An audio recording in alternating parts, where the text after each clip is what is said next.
That is the Morning O'Reilly Update. More analysis later on. This hour, the Vic Porcelli Show, brought to you by Connor Roofing. You can count on Connor for all your roofing needs. Visit ConnorRoofing.com. That's CONNER Roofing.com. Vic Porcelli. Come on, you're Italian. You understand. Every day is a busy day all of a sudden. You talking to me? You talking to me? Tough and smart, and I love Italian, so, he's definitely Italian. At least I have this show to come and talk about it and let some stuff up. What kind of a show are you guys putting on here today? The Vic Porcelli Show. Good morning, freedom fighters. Morning, Kenny. Morning, Vic. All right, big show today. Heavy hitters starting right at the top. The king of conservative talk radio, Jamie Allman. For real this time, right? For real? Oh, maybe not. Fake news at 9:25. That's one of our newer features that Kenny put together for us. Tim Jones, boy, you know what I'm saying? Heavy hitters all over the place. And Mark Harder. Mark texted Kenny and I last night and said, Sam Page is screwing around again, trying to get around the rules, So Mark will explain exactly what happened there. And, we'll see what happens. It's hard for Sam to be honest. Okay. I got a new haircut. I'd like all compliments to go to Vic at VicSTL.com. All right. Are we ready? Let's go.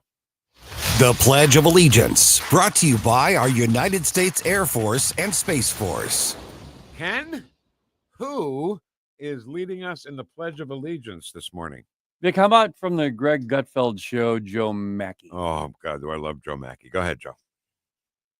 Hey, everybody, this is Joe Mackey. I pledge allegiance to the flag of the United States of America and to the republic for which it stands, one nation, under God, indivisible, with liberty and justice for all. Over 200 careers to pick from in the U.S. Air Force and Space Force. Call Jeremy Jefferson in Baldwin now at 314-295-6834. 314-295-6834. Joe Mackey from the Gutfeld show. And just on a human note, Greg Gutfeld and his wife had a baby. Oh, congratulations. Yeah, that's great. Yeah, he's 60. That's wonderful. That's great. Good luck with it, man. Yeah. Good luck keeping up, following her around the park when she's running around when you're 70. Or graduating from high school at 78. Right. But anyway, congratulations to Greg and his wife, Alina. Their daughter's name is Mira, M-I-R-A, Mira. Oh, cute. Yeah. Okay, so I just want to start with Luigi Mangione. Yeah. There's something weird, Ken. There is just something weird about it for a kid that's that smart to be that stupid, I guess. That's the biggest problem that I have, Vic, is that this guy who had everything in front of him. I mean, he had everything. And then he does this. I mean, his family, they're well entrenched in the Boston area as business people for decades. And he could have walked into his family's business and been a multimillionaire. Then he goes, and then not only that, but he goes to Ivy League schools. Okay. And I just can't get over the fact that if his back was that bad, and I've talked to you about this off the mic, I know it's crazy to think that someone would kill somebody over something like that, but if you've ever had severe back pain, I've had it. I was down and out. I was in pretty bad shape and I got fixed, but luckily, but having pain like that, and if it's chronic to the point to where they tell you it's not going to get any better, I don't know where your mind's going to go after that. I really don't. And I'm not excusing this guy. The guy's a murderer. Absolutely. Okay. I just want to get back to the back pain for a second, if you don't mind. Yeah. My wife also has had terrible back pain for a long time. She's a nurse, and when she was working on the floor, she had to lift this really heavy guy, and they wouldn't let her use a Hoyer, which is that, I don't know how to describe it. You put the strap under the person, and it helps to lift the person. Oh, yeah. And her back's been screwed up ever since. And it's been better now, but that's not the point. The point is the pain. And then I had terrible back pain. I missed a day of work. My first sick day, really, besides COVID, when my back was really bad about a month and a half ago. Yeah, I remember that. And she says, "How's your back going?" I was like, "Okay, it's not zero." She goes, "Oh, it'll never be zero." I'm like, "What do you mean it'll never be zero?" When you go to the hospital, they say, what's your pain like from 0 to 10? Yeah. It'll never be zero, she said. But it's feeling pretty good right now. Anyway, so this kid had back pain. All right, fine. So, but here's the thing, Ken. $10,000 in cash was on him when they got him at the McDonald's, and passports, legal U.S. passports. So That were in his name, or, well, or multiple names, or I guess every name to match all the fake IDs that he had. But the point is, he's so smart. Why wasn't he on a plane to some other country before 5 days, and they caught him at a McDonald's, for God's sakes? and that also begs the question: did someone say, "Hey, meet me at this McDonald's before you leave"? I don't know. It's intriguing. There's so many things. And we can debate about it. We can give our 2 cents about it, but we don't know. Who's going to know? Are we ever going to know the truth? Yeah. I mean, that's a big question. So I'm not trying to help him, believe me. And he had passports. That's why there's no bail. He's got no bail set because he's a flight risk. Well, yeah, he's rather intelligent, obviously, and he's got passports. Yeah, he'll find a way to leave. Clearly, he is a flight risk. So now, why did he do this? Right? Insurance claim. He's 26 years old, which is the year that you can't be under your parents' health care anymore. Yes, that is true. That's an Obamacare thing. Yeah, I have a daughter who's heading that way. Real quick.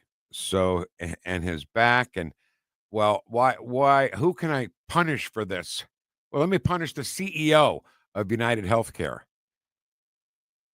And by the way, the CEO of United Healthcare, I saw a graph yesterday of 12 health-related CEOs. He made the least out of all of them. And that's not, he wasn't going after the most highly paid CEO. He was going after the CEO that directly affected him at United Healthcare. Yeah. I just think we need to focus more on the mental aspect of this whole thing. The guy has to be a loon. I mean, the guy has to be off his rocker, Vic, if he had all this going for him. And it could have been because of pain management. I'm just saying the guy had lost his mind. He wasn't thinking straight. And this is something that I think that hopefully the Trump administration with RFK Jr. is going to address more. Yeah. That it hasn't been in the past, and it needs to be. This is such a serious thing in this country right now. So he went crazy, right, to shoot somebody. But there's more to it than that, Ken. This guy's from Minnesota. I keep not saying his name. I apologize. What's the guy's name that got shot? The CEO. I can't remember his name. I don't know. I really actually never focused on it. Me neither. But he came to New York City from Minnesota, and this kid tracked down his route, tracked down where he was going to be, hundreds and hundreds of miles from Minnesota at exactly the right time when he was going to be walking down the street to an investors meeting. Now, how did he know all that? Well, 2 parts to that. I mean, we keep talking about how intelligent and resourceful this guy is. Okay. So that could have been one way. The other way is someone helped him. Which makes it a conspiracy, doesn't it? Yes, it does. By definition. By definition. Hold on 1 second. I'm sorry. I just want to get this guy's name. Damn it. And if you think about it, like I'm looking at the Chiron right now, they show Luigi's name, but they never show the CEO's name in these things. The focus is always on the killer. Right. Exactly. And the focus will be on the killer. And, it's funny. He's a tough guy until he got arrested. Right. And then he starts crying and, oh, this is terrible. This can't happen to me. And which I don't get. I don't get any of that either. Why, are you a tough guy or not a tough guy? It's one or the other, right? Well, yeah. I mean, if the guy, what did he not think that doing all the stupid things he did, we're going to get him in trouble, get him caught? I mean, think about that for a second. He was all smiles in the camera and everything. Maybe he was stupid, just on another level. Well, some people who are book smart are just not very street smart. Okay. Right? Yeah. No, it's true. I mean, you just look at kids, which ones are street smart and which ones are book smart. And the book smart kids are usually never very street smart. You walk into trouble because they don't realize what they're walking into. That's besides the point. So here's the part that really bugs me about this. This kid, by the way, the guy's name is Brian Thompson. The CEO was Brian Yes. Thompson Okay. Yeah. from UHC. And I want to say again that I said yesterday, it wasn't his sole decision to keep this kid from getting health care. It was just part of the algorithm of the system. And it doesn't matter which system he used, it all would have came out the same way. But he decided to pick out a guy who he knew was worth a lot of money, $10 million a year. Brian Thompson made as CEO of UHC, and shoot him down to make a statement. A father, a husband, and from what I understand, a good guy. And so he's become this hero now to the, I don't want to say the extreme left, the extreme stupid. There are people who are praising him on social media. Yeah, it's disgusting. You have them actually having lookalike contests of this freak. Yeah. But let's face it. It's okay. It's everybody stupid, but it's primarily the left. Absolutely. But I was trying to substitute left with stupid. I get it. But the left are always the ones talking about the billionaires. But now they're the millionaires and billionaires. Right. So if you celebrate the death of a guy, anyone, and this guy particularly, if you're celebrating the death of United Healthcare CEO Brian Thompson, then you are a piece of garbage. Yeah. I don't care how cool you think you are, because you know what's going to happen, Ken? Copycats are going to come out of the woodwork and try to shoot other CEOs. Oh yeah. You know, you've got other nuts out there, and they're all being spurred on by these idiots who are praising this kid. like Taylor Lorenz. What was that piece of garbage? And why was she following this kid before he shot this guy? I was following him on X.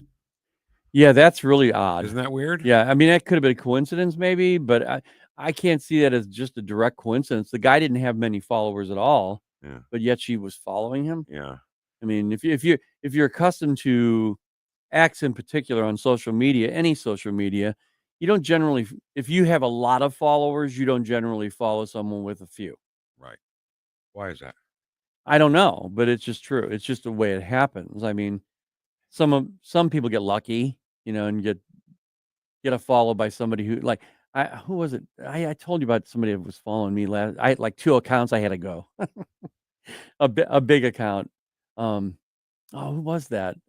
I don't remember. But anyway, yeah, I mean, that's just common practice. So it was kind of odd that she was following him.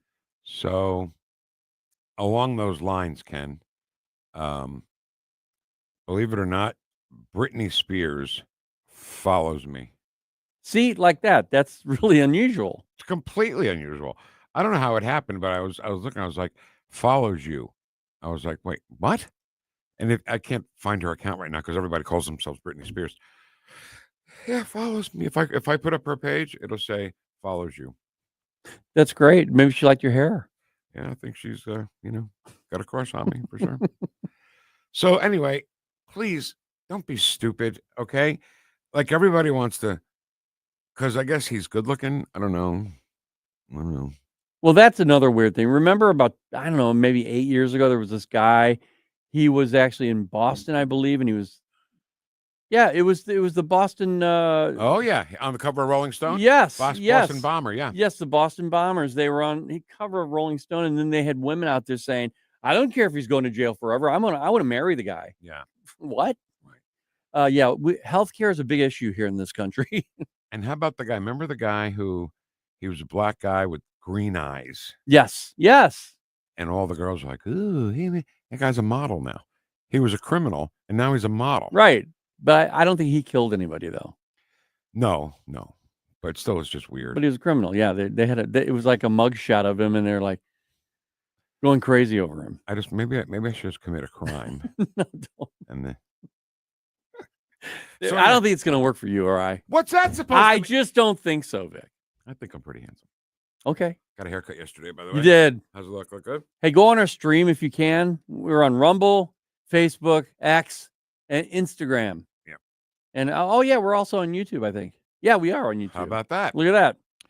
So anyway, if you're following this kid because you think he's handsome, or you're happy that he blew away a rich guy, there's something mentally wrong with you. There's something mentally wrong with that kind of thought process. Yeah. And I have nothing else to offer you except get yourself some help, okay?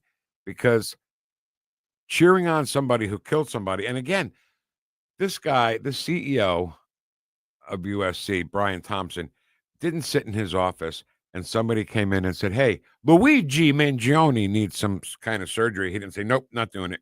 It never gets up that high. Now let's not take away from the fact that yes, we do need some restructuring in this country when it comes to pharmaceutical companies, maybe, or insurance companies. Our insurance is terrible in this country. It's so expensive, and I think it needs to be looked at, investigated in some fashion, and have people come into the company and actually investigate it, maybe. But this guy, this CEO, he's going to be a part of the solution, but I don't necessarily think that he was the one who decided Exactly. you cannot have that operation. It was not his sole decision to make that decision to get this kid right. medical care. And so I guess my question is, how smart is this Luigi after all? He didn't realize that. He didn't realize that it's just part of the algorithm. It's just part of the system. Why didn't he shoot the computer guy who made the algorithm that said he couldn't get his care? I get your point. And maybe he was just nuts enough to ignore all that and say he did it. And please don't be an idiot. Okay, don't be an idiot. And and Daniel Penny is the guy who should be the hero. Well, actually, he's going to be honored that way by half the country. By half the country. And that's what's stupid. Half the country hates this kid Luigi, half the kids love him, half the people love Daniel Penny, half of them don't. All right, listen. Christmas is coming up, and well, stuff my stocking. We're going to fill your stocking with great gifts this Christmas with our big stocking stuffer giveaway. Woosh. We're giving away over $1,000 in various gifts. All you have to do is go to NewstalkSTL to sign up. It's the easiest thing, right? Some of the great gifts you can win are gift cards from Tropical World Pets on Watson at Crestwood. We go to that place. We've got fish from there. And maybe we'll talk about that one day because I just love that place. I know, me too. Don't miss your chance. Go to NewstalkSTL.com and register. And Merry Christmas and good luck from NewstalkSTL. Like us on Facebook at NewstalkSTL. The Vic Porcelli Show. Live and be well. Made in St. Louis for St. Louis. It's NewstalkSTL. Be well. So, I said this yesterday, and I saw it on the internet. I think I sent it to you, didn't I? The people who are cheering that this kid shot the CEO are the same people who are against the Second Amendment. Yeah. Right. So the difference between this kid and you is you are a responsible gun owner and got safety training at Southern Armory, because Southern Armory will never let you make a mistake with a firearm. Okay. You go through your safety training with them. They'll show you how to hold it. They'll show you how to, store it, lock it, and lock the ammunition. They'll tell you everything you need to know about owning a firearm. Now, if you're an experienced case, I don't need them. I'm an experienced shooter. No, things change, okay? Things change, techniques change, rules change, laws change. So go down to Southern Armory, find the firearm you need. They got a great wide selection of ammo, gear, accessories, and so much more. And so easy to find right at 9901 Watson Road.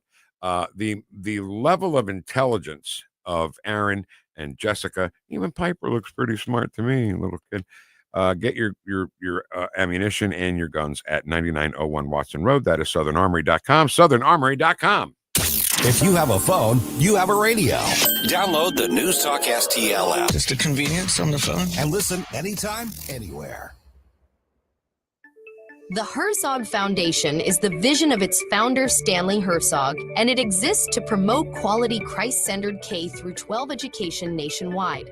Hi, this is Chris Stegall with the Herzog Foundation. We offer a wide variety of resources relevant to today's families, including a free online publication called The Lion. The lion is one of God's most majestic creatures, symbolizing strength and courage. Named for its attributes, the Lion publication carries articles covering a wide range of topics facing American families and culture, especially related to the education of children. The Lion can be found online at readlion.com. That's READ lion.com. Sign up for The Lion at readlion.com and find dozens of must-read articles published every day. Visit readlion.com and subscribe for the weekly and daily digests so you never miss an article. Readlion.com. That's readlion.com. Larry Connors here with a perfect Christmas gift for the conservative in your life. Let's go to southern Italy on a tour of the most beautiful coastline in the world, the Amalfi Coast. Join me for 11 magical days with professionals from Conservative Tours, $54.88. That includes airfare from St. Louis. Call toll-free 888-733-9494 or go to conservativetours.com. Let's go to Italy this spring. So many ways to listen to News Talk STL. Enable our Alexa skill. Hello. Hey, Alexa. Yes, I'm listening. Play News Talk STL. Welcome to News Talk STL, conservative talk radio for St. Louis.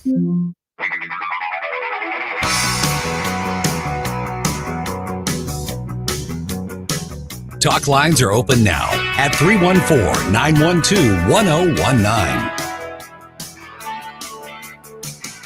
Hey, this is Jim Florence, and you're listening to Vic and Ken on the Vic Porcelli Show on 94.1 and 101.9 News Talk STL. It confused me there. He went out of order. I know. I heard 101.9 first and 94.1. He was ad-libbing, wasn't he? Yeah, he's good, Jim Florence. He was on the Gutfeld Show last night, by the way. All right, welcome to it. It's 101.9 and 94.1 News Talk STL. I'm Vic Porcelli. That is Ken Williams over there. And Ken, you know what we're fighting? You don't know what we're fighting? No. I'm going to give you a hint what we're fighting. Yeah. We talk about it all the time. Ken, what are we fighting? Oh, we're fake news. We are fighting the fake news. It's fake. Fake news. Phony. Fake. Fake news. I know the stuff you make better than you know the stuff you make. It's time for fake news. And what we do is we find somebody in the news and we play it, and then we find out how fake it is, because we haven't found any yet on the left that's right and accurate. No. Not fake news. No, right. So the fake news today brought to you by Jessica Tarlov, who she's a regular on the 5, okay? The 5 has a great lineup. Greg sits on the right when he's not having a baby. Dana Perino, then Jesse Waters, and Judge Janine Pirro on left. And then that seat in between Jesse and the judge is always the liberal, you know. It'll be Harold Ford or Jessica Tarlov. And she tries and she fails. So, and I have to warn you now, vocal fry alert. Okay. If you're really allergic to vocal fry, I am. You may start itching a little bit when you listen to her. But here we go. This is yesterday on the 5. The legacy of Joe Biden will be obviously complicated by how this ended and with Kamala losing, but it'll be complicated. How? Because he dropped out. That's your own fault. Right. That's the left who cut his head off, not right. us. Right. And second of all, that's it.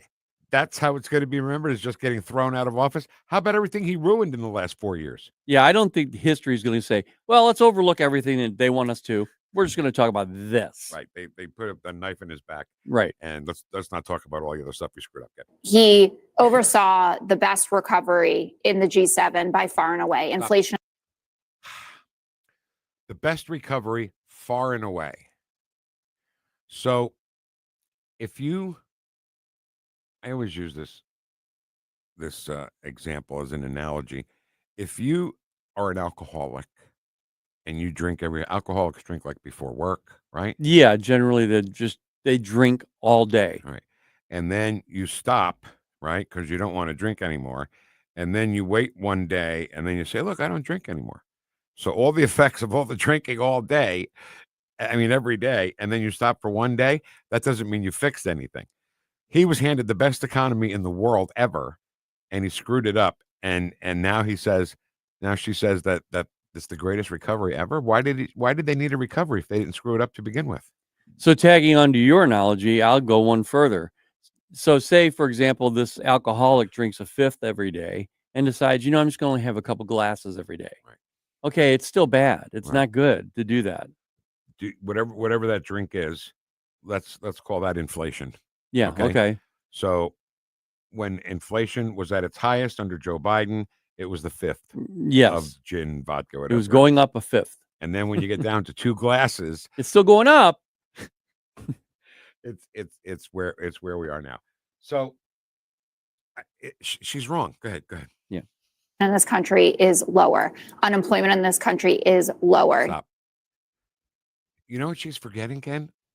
She's forgetting the 818,000 jobs that the Biden administration said they created when it was actually not that. Do you remember when they had to revise the numbers? Like the exact opposite. Right. Right. So she conveniently leaves that out because of all the jobs they created.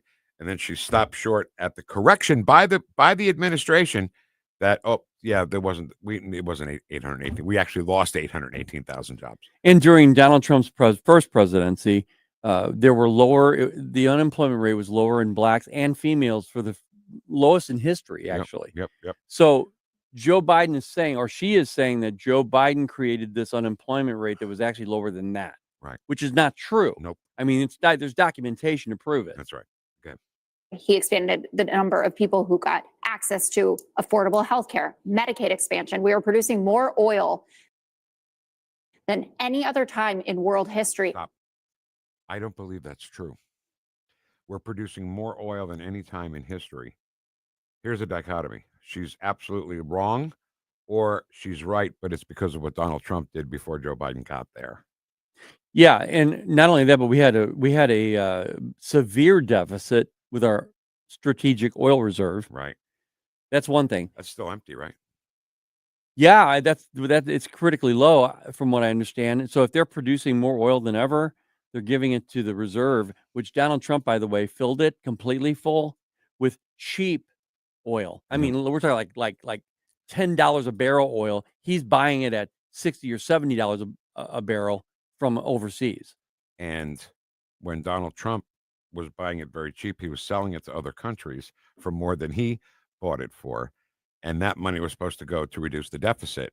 Well, but they kicked him out of office with a lousy rigged election, so that didn't happen. And I'm going to let my Econ 101 class kick in from college. If you're making more oil than you ever have than any country in the world, then how come our gas is still higher than it was when Donald Trump was in office? And Vic, I know people are saying, "Ooh, it's below $3 a gallon." Well, guess what? It was below $2 a gallon for a long time during Donald Trump's presidency. So when they say it's going down, yeah, it's going down for Joe Biden, but it's not going down the lowest it's been at or where it could be. You know what that's called? Striving for mediocrity. There it is. Donald Trump, like you just said, Circle K in Afton, $1.81. $1.81. Hasn't been down there since he left. No.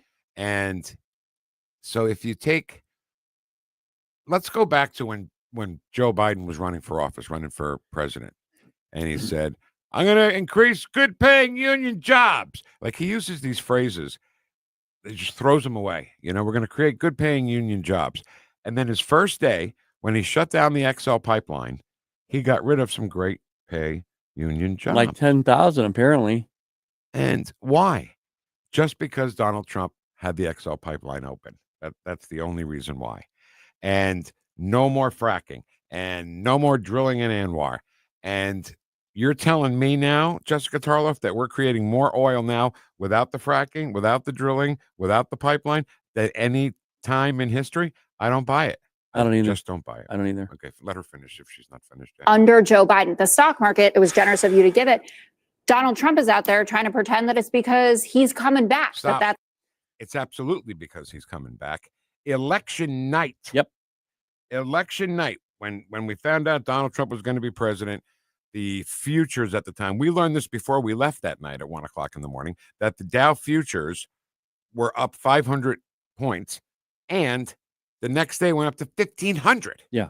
So it is because Donald Trump. What do you think? It's because Joe Biden's staying? That's why the stock market is good, with regulations choking companies and not being able to hire people because you want a higher minimum wage for people. It's not how it works. No, the stock market, that's all I've ever known that I've been told is that it's based on emotion for the future. It's what companies project is going to happen policy-wise and also corporate-wise. Exactly right. Is there any more of this crap? Yeah. Okay. That's why everyone is so hyped about this. We've been hitting record after record after record under Joe Biden. In terms of the jobs that you say are mirages, we can talk about all the revisions that happened under other presidents as well.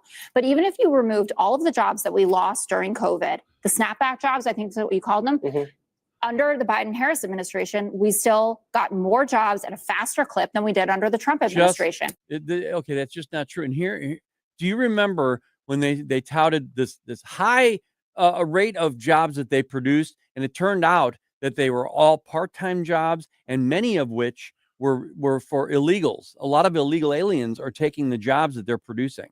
Here's something else about unemployment numbers. If you're working, right, full-time, and then you lose your job, and then you go on unemployment. Unemployment is not forever. It runs out after a while.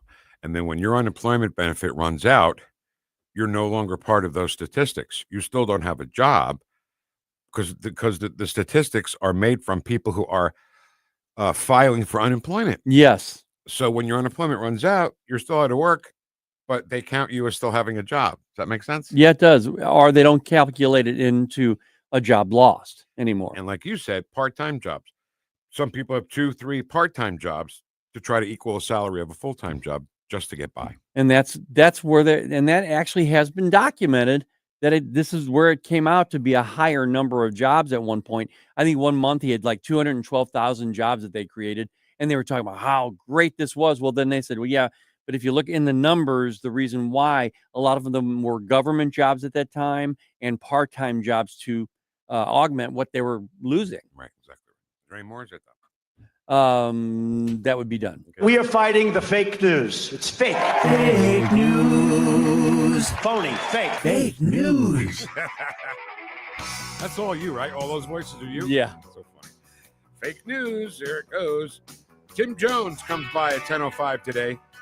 We'll talk to him about the big wow diamond thing yesterday when they pulled the winner. And Mark Harder at 10:41. Lots to do on a Wednesday on 101.9 and 94.1. News Talk STL, #1 for live and local conservative talk. Watch us on our live stream using Rumble, Facebook, and Twitter.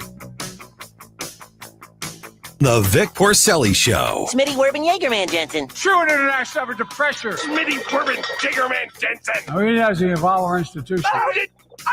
She knows so long as she was. Made in St. Louis for St. Louis. It's News Talk STL. The Allman Report. Hey, Wednesday, Mark Payson has crawled out of his hole. We're going to talk to him, plus Rick Pogue. It's the Allman Report on News Talk STL. Jamie Allman, weeknights at 8 on News Talk STL. If you're considering an annuity as part of your retirement plan, we need to talk. Hi, I'm Bob Stockdale, Senior Vice President Investments with the ClearPath Wealth Management Group at Stifel and host of On the Money Saturday mornings at 9 on News Talk STL 1019. Annuities can be a useful tool for some retirement investors, but not all annuities are created equal. Every week, we meet clients who own complex annuities that don't suit their needs and, in some cases, actively undermine their retirement plan. Before you purchase an annuity, get a second opinion from the ClearPath Wealth Management Group at Stifel. Requesting a consultation is free of charge. To request a free consultation, contact us at clearpathinvesting.com. That's clearpathinvesting.com, or call us at 636-695-2650. That's clearpathinvesting.com or 636-695-2650. Stifel Nicholas and Company Incorporated, member NYSE and SIPC. Dive into adventure with Great American Divers. We're your local veteran-owned scuba center offering PADI certification courses, equipment repairs, and dive travel opportunities. From beginners to experts, we got you covered. Kids can join our SEAL Team classes, and we even host pool parties. Our experienced staff is passionate about teaching, and we're the only center in the area with our own indoor heated pool. Great American Divers on Central School Road in St. Charles. Visit GreatAmericanDivers.com. Great American Divers, where adventure runs deep.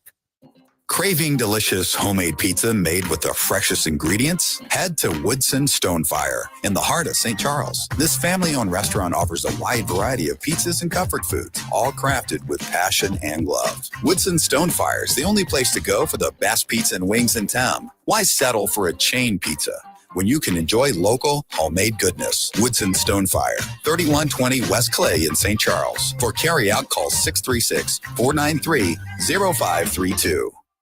Jones and Arms are live from Save On Liquor and Wine at Twin Oaks this Thursday, December 12th. And they're bringing you incredible holiday savings. Wine lovers, 5 free bottles for 5% off, 6 bottles for 10%. To deal with that, grab a 750 milliliter bottle lid, save 5%. Join us from 3 to 6 for live tastings and discover new favorites while scoring amazing deals. Save On Liquor and Wine, 1142 Merrimack Station Road, Twin Oaks. Your destination for holiday cheer and unbeatable prices.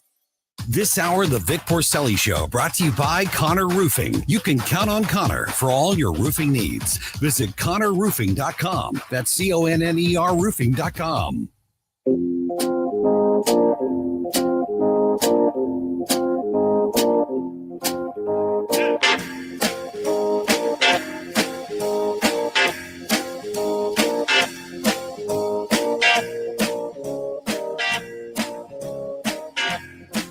Talk lines are open now at 314-912-1019. The Vic Porcelli Show. Court will take a 60-minute recess for lunch. Your Honor, I respectfully request a full day's continuance to go over all this stuff. Don't you cuss on this here radio. Made in St. Louis for St. Louis. It's News Talk STL. So it's not just me, right? No. Vinny has a hard time controlling his mouth. Yes, too. he does. All right, welcome to it, 1019-94.1 News Talk STL. Mark Harder texted Kenny and I last night. I love when Mark gets all pissed off. Oh, he is. About Sam Page. So Page and the council disputing and appointing a St. Louis County prosecutor. Sam Page wants to circumvent the council and just do it himself. He thinks he's like the king. Yeah. Right? Yeah. And St. Louis County is his place kingdom. Thank you. But I want to ask Mark, what the process is that they have to normally go through to vet these people. And apparently Sam Page said, no, I vetted him. I want to know what the process is to impeach him. Yeah. Yes. That's what I want to know. Yes. Did that work? Do you impeach county? I think so. You could. All right. Mark's going to come by at 10:41 and sort out all this stuff. Tim Jones at 10:05. We can always count on him. And right now, our great friend Dawn Marie Borsico from Project 21 and the National Center for Public Policy Research. Dawn Marie, how are you? I am fabulous, Vic. How are you this morning? Doing great. Happy Merry Christmas and belated Thanksgiving to you as well. Oh, awesome. Right back at you. Ken and I have a week and a half and then a week off, so we're looking forward to it. Okay, so I just want to say, and everybody that we've been talking to from Project 21 since the election, I wanted to congratulate you guys because we know how tirelessly you and Horace Cooper and everybody at Project 21 has worked to get out the word, to let people know Joe Biden's not going to help you. Donald Trump will. So congratulations. You guys did a great job. Thank you very much. I mean, many of us took a sigh of relief. We felt like our voice was coming back, but we also took some hits. I've lost some friends for it. I didn't know that you were like that. How could you do it? And I thought, how could I not? For some of us, not everyone is walking the same, path as far as what they believe as a Christian. But many of us were tired of our voices being stifled. We were tired of feeling like if you are a Christian, that it felt like a war on those who believe the Bible. It was considered hate speech. We heard about that, or those left. What do they call right wing national Christian? Something they take. I forgot what the term that they called us. But I felt very offended by that, and I felt like my voice wasn't being heard. But I think the morality. Not that we're a theocracy of a society, but the idea that we don't want men in women's bathrooms. We don't want some of this immoral things that we see happening in our society. And it caused many people to say, wait a minute, I have to push back. I can no longer be a Sunday pew Christian my voice needs to be heard. My light needs to shine. And I think that's one of the things that really helps people get the message out and speak more towards truth than towards feelings. So I want to say, it was at the very beginning of your response there, Dawn Marie, that you lost some friends. And I just want to let you know, and I'm sure you do know, but let the audience know that that's not your fault. And once they find out that President Trump is going to do the job that he did the first time around for Black unemployment and just all around unemployment and helping this country, maybe they'll come back. And if they don't, I want to reiterate, it's not your fault. No, we all have a responsibility. We forget that's the beauty of the United States of America. Maybe it will create a dialogue for people to ask questions. Maybe it will cause people to take a step back about what they think and what they believe, but maybe it won't. But I think what we're seeing in our society is that there is a line of demarcation being drawn. And I don't think that we've heard the end of it. But the one thing that I know that we cannot do as Americans, regardless of your earth suit, meaning your outward exterior, your color, your gender, we cannot take our foot off the pedal. We must continue to allow our voice to be heard. I had someone say to me, oh, Christians shouldn't be involved in politics. Well, wait a minute. So you mean that the immorality of our society gets to force everything down our throat and we're just supposed to sit in the corner? Right. That defies everything that is scripturally said to us. And we can't do that. We have to be the voice. We must be the litmus test of our society. We're not perfect, but we have to be the ones to push against it. There's a verse in the Bible that says that when evil rises up, God raises up a standard. And I think you've seen that standard in the American society, American people right now. Absolutely right. So it's so frustrating, Dawn Marie, when like this Daniel Penny story, he was acquitted.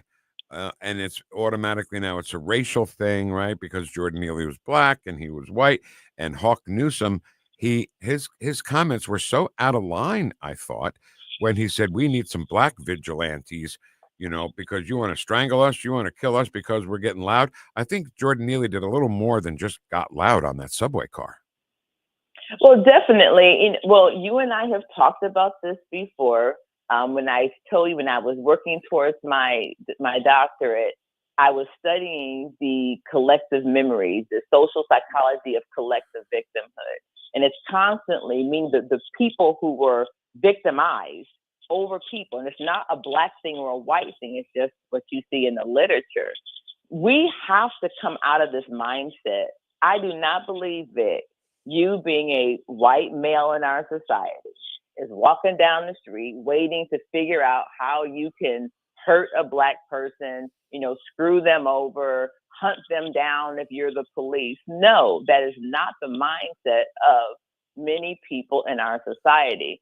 But there are some people who hold on to that mindset.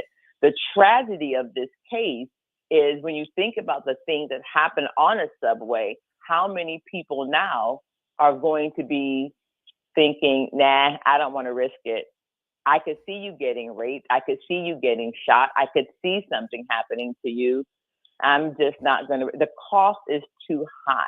They even created a law because something similar happened when they were doing somebody saved a person's life, but they broke a bone, and that person whose life was saved sued the person who saved their life, and they created a law and said, no, you can't do that.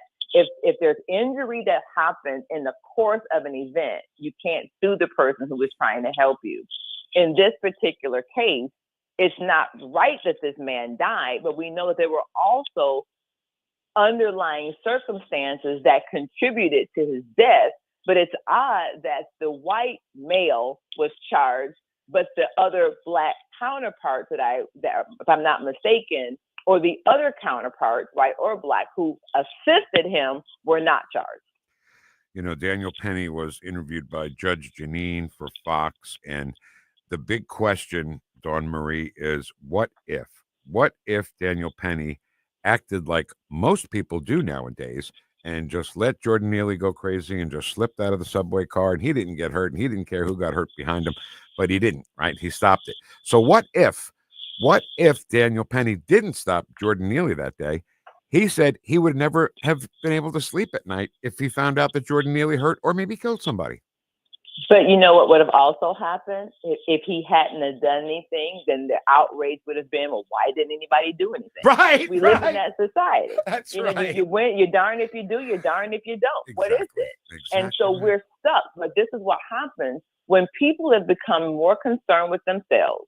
When we're more concerned with my suit and what you've done to me as a Black person, what you've done to me as a female, what you've done to me as a male, what you've done to me, we're so obsessed now with me, that there's no room for anybody else. There's no room. We learned that as Christians, that you lay down your life for a friend. Now we shouldn't have to, but we should be willing to be there to help another person. And our society has become so self-absorbed that we don't care what happens to other people. And this trial that we see right here is a good example of it. But the other issue is, where was the government when it came to getting this man help? Where was the family? What resources were there? Maybe we should spend time talking about that versus trying to point blame at somebody. Maybe we should be more positive and look at solutions versus looking at blaming someone. Maybe we should stop giving all of our money to illegal immigrants coming into our society and take care of the people that need help in our society. What about his father, who's now crying about his son, and he didn't give a damn about what was wrong with him for how many arrests? 40, 50 arrests. Where was his father to help him?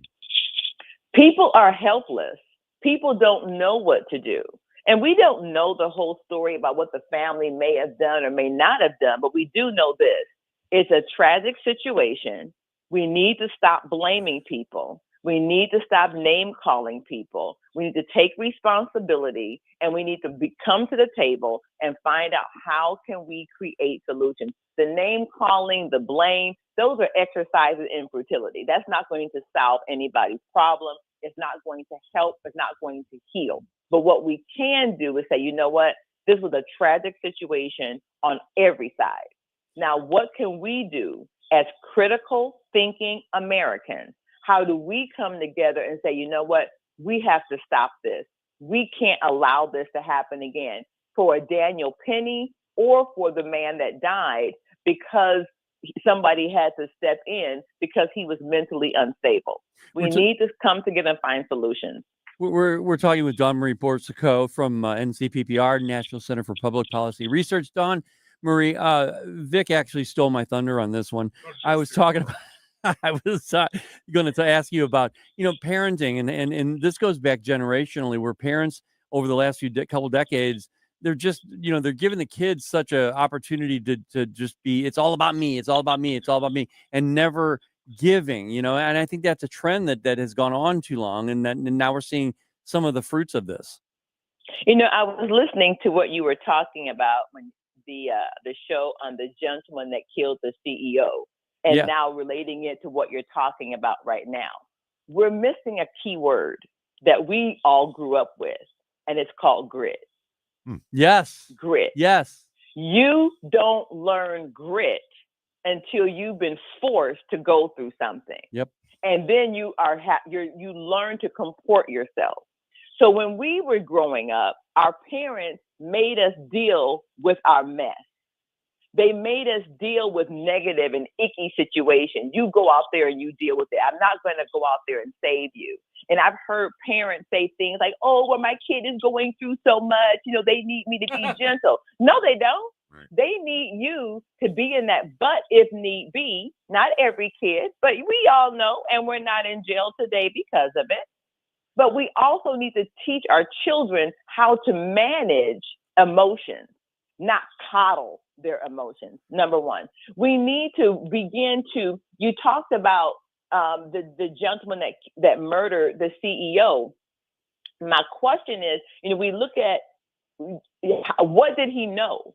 He may have been book smart, but was he ever taught how to handle rough situations? Or was he always given a participation trophy? Right. Was he always stroked when something went wrong? Right. We are no longer taught in our society how to manage our emotions and to walk in self-control. What we are taught now is to medicate. We are the most highly medicated generation that you've ever thought of. Everybody needs a pill for anxiety. Everybody's fearful of this. Oh my goodness me. We need to go back. And when you also steal hope from a society, and hope into what? I think we're here Christians, we have some faith belief, and that grounds us in a place of hope, so that we know that when the world fails us, when the world comes against us, when the world tries to demoralize us, we have a hope that we can go back to that says, well, you know what? No, I'm going to be okay. I have something or someone I believe in. I belong to someone that provides for me and take care of me. For those of us who are Christians, that's God. For those that believe in something else, it's what they believe in. So if you have nothing that grounds you, then what happens, your emotions dictate what you do, and then you end up going commit murders. So I don't believe that he's dumb or stupid or he's an evil monster, because we don't know what you go through when you have no hope. This is what happens when you have no hope. This is what happens when you have nothing that grounds you to more than yourself. Yep. You're making me think of Shawshank Redemption. Hope is a good thing. Remember? Yeah. Red said hope is a bad thing, and Andy Dufresne said hope is a good thing. Dawn Marie Borsico from Project 21. Thank you so much. It's always great to talk to you. Give our best to all our friends over there, okay? I will. Thank you for having me, Vic. Thanks for having me, Brian. Take care. Bye-bye. She just puts it all into perspective. I know. You know what I mean? Yeah. And she was on the street smart thing that we were talking about to start off the show. Exactly right, and she got to hear some of that too, so that really affected this conversation. But it's true, Vic. Yeah. I mean, parenting is so important, and we're just neglecting it, I think, a little bit. And the mental health crisis in this country, I cannot belittle that, and I can't actually promote that enough. I mean, it needs to be talked about. You know, everybody thinks that they're the greatest parents in the world. Right. I'm not going to say that we were the best parents in the world, but my son broke something when he was, I think it was a lamp or something, and he was crying. I'm sorry. My wife sat him down next to the broken lamp, and she goes, "Go ahead, say it again. Say, I'm sorry. Did that fix the lamp? Did the lamp fix because you said you're sorry?" Right. I mean, you got to learn a little bit at a time. All right. Speaker Jones never lets us down. He's next on News Talk STL. Welcome home. Getting new flooring can be exciting, or it can be a hassle. To make sure you have a great experience, use Michael's Flooring, like I did. Hi, it's Susie Moore, and Michael's Flooring has become my go-to for quality, variety, and an all-around great experience. They've been locally owned and operated for more than 30 years. Carpet, hardwood, laminate, ceramic tile, natural stone, luxury vinyl, it doesn't matter. Michael's Flooring is ready to help. 3 locations to pick from: St. Peter's, Darting Prairie, and Creve Coeur, or online at igotfloor.com. That's igotfloor.com. Looking for a top-quality tactical gear and expert advice? Look no further than Discount Tactical, your one-stop shop for all things firearms and self-defense. Located in the heart of Warrenton, we've been serving the community for 3 years with our friendly, professional, and knowledgeable staff. From custom AR builds and silencers to the largest selection of parts, we've got you covered. Self-defense weapons, SBRs, knives, ammo, custom holsters, weapon lights, optics, and body armor. Discount Tactical, online at discounttacticalarmory.com, or stop by today and gear up with confidence. Tim Jones here for AMF Electric, in business since 1965, offering a full line of industrial, commercial, residential, electrical, and system services. AMF's residential department will serve all of your wiring needs, including emergency repair, expansion, or new builds. AMF Electric, fully experienced in every commercial installation, including food service, medical and dental services, as well as office expansions. Call them 314-647-4066, online, amfelectric.com. That's amfelectric.com. If you're living with dry age-related macular degeneration or dry AMD, you may be at risk for developing geographic atrophy or GA.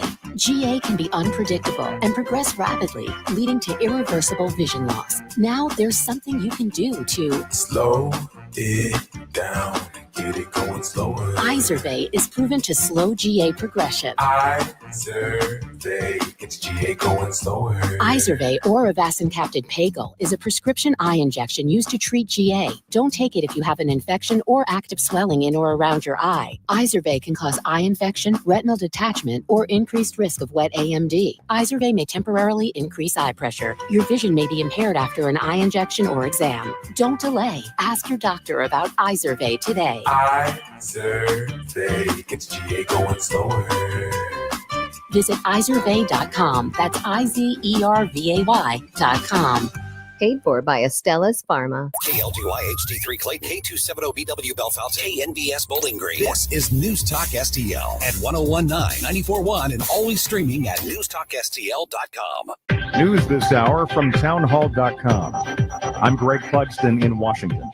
A U.S. intelligence assessment has concluded that Russia may use its lethal new intermediate-range ballistic missile against Ukraine again in coming days. That's according to a U.S. official who was speaking earlier this morning.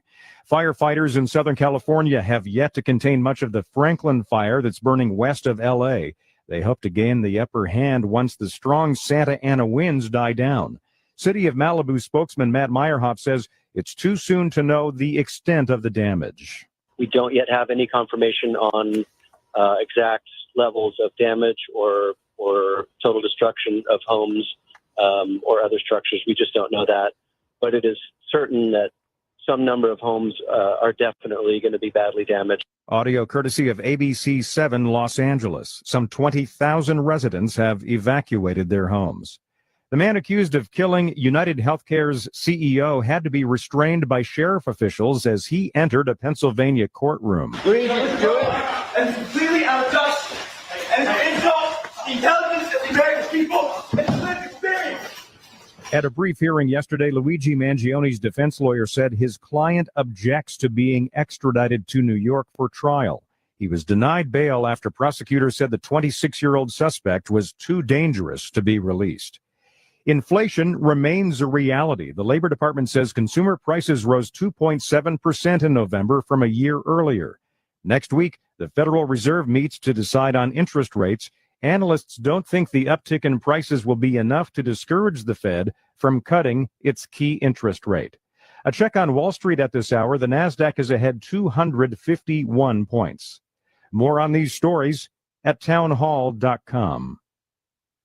Wesley Financial Group is not a law firm. If you own a timeshare, don't miss this public service announcement from Chuck McDowell, founder of Wesley Financial Group. If you receive an unsolicited phone call or mail piece to discuss selling, renting, or especially canceling your timeshare, don't fall for it. If you really want out of your timeshare, hang the phone up immediately or throw that mail piece in the trash and contact your timeshare resort or Wesley Financial Group for assistance with your timeshare. As the only Inc. 500 timeshare cancellation company, our knowledge, experience, and results has made Wesley a trusted resource for over 40,000 families we've helped get out of their timeshare. Give us a call and I'll send you our timeshare exit information kit free with the straight facts about your timeshare and all of your options for cancellation. Call for your free info kit. 800-885-3333. That's 800-885-3333. 800-885-3333.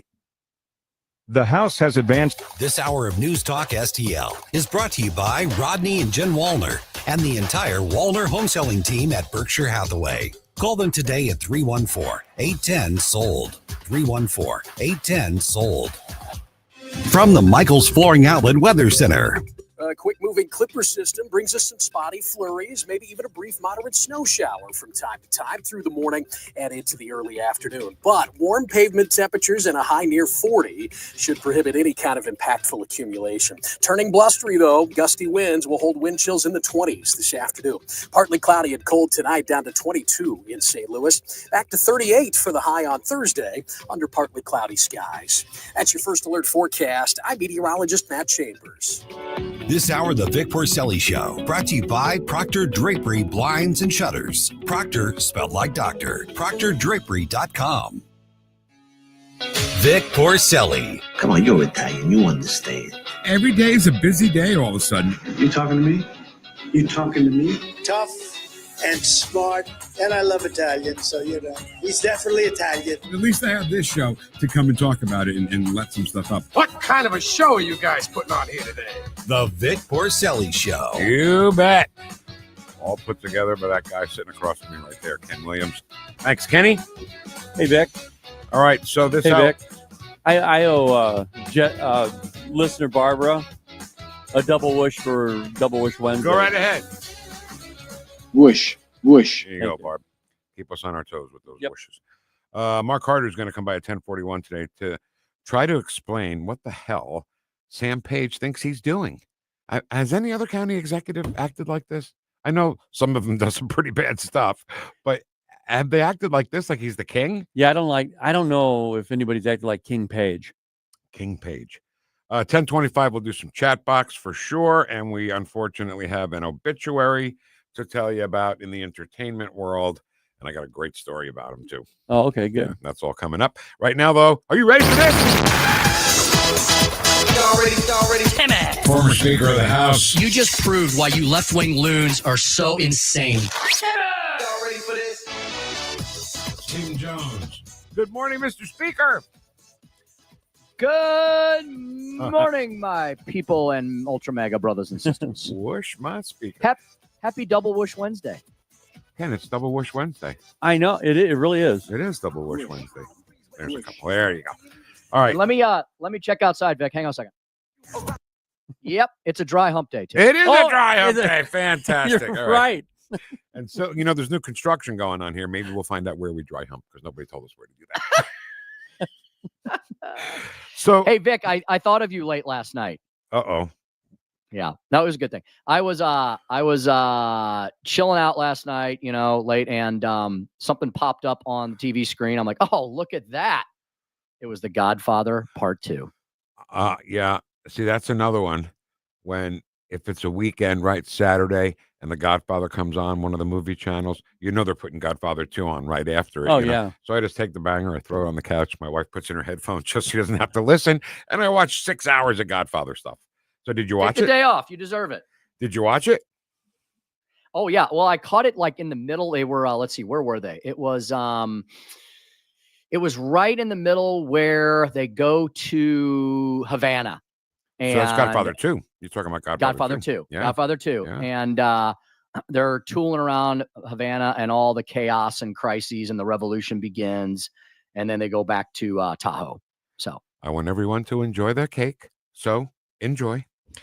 One of Karen Catalin's favorite performances is Hyman Roth. All right. What was the brilliance of that movie? They took those events, those historical events, and they interwove this story, this fictional story of this family, right? And it was so like you're like, am I watching a documentary? Right. Because it was so well done, and it really transported you back in time to how fantastic Cuba was before communism, because communism sucks and it destroys everything. And so if anybody wants to know what a place looks like before communism versus after communism, maybe watch The Godfather over the holidays, and some of you left-wing liberal loons will actually be a touch wiser. I just want to throw one caveat into what you said. Everything you said is right, except the guy who preceded Castro, Baptista, was no angel, right? No, he allowed the mob to come in and run the casinos, so he was on the up and up. But at least it wasn't communism. It wasn't communism, right? Communism. There's a lot of bad things and a lot of bad despots and a lot of bad tyrants in the world, but the worst of all of them, the bottom of the food chain, are the communists and the socialists, which is what this country was heading towards, courtesy of Barack Obama, Joe Biden, Kamala Harris, and all their allies, until Americans decided, no, we don't want that. We're going to make America great again. All right. Before we get into the real stuff, I just want to throw one more thing in, because you said that The Godfather 2, weaves reality and fictional characters. The best job of that was on Boardwalk Empire. Did you watch Boardwalk Empire? Oh, I loved it. Nucky Thompson. Yeah. Whose real name was Nucky Johnson, right? So they took real figures and interwove fictional characters like Al Capone and Jimmy were friends, and the Van Alden, the great Michael Shannon plays that crazy FBI guy who wasn't a real person. But there's one scene that's so accurate when Capone's guys come into Dean O'Banion's florist and says they want to buy some flowers. And then when he goes to shake his hand, he doesn't let go. He holds it tight, and then the guys shoot O'Banion from the other side of the counter. That is dead on balls accurate on how it really happened. Excellent series. Really well done. Loved it. Okay, now I want to talk about this crazy Luigi Mangione story, okay? Oh, my goodness. Because this kid, he had a problem, I guess, with coverage for something from UHC that didn't go well. I don't understand. he's so smart, right? We started the show talking about how smart he is, book smart, but not very street smart, right? Or otherwise he'd be in Switzerland or something because he had passports and money to get there. This is what happens. Okay, I agree with what you started the show off with. I think you started the show off with this discussion. Yeah, you guys did. Where Ken said something's missing here. And it obviously is, right? Like, none of us know crap about this kid, right? Right? We didn't know he existed a week ago.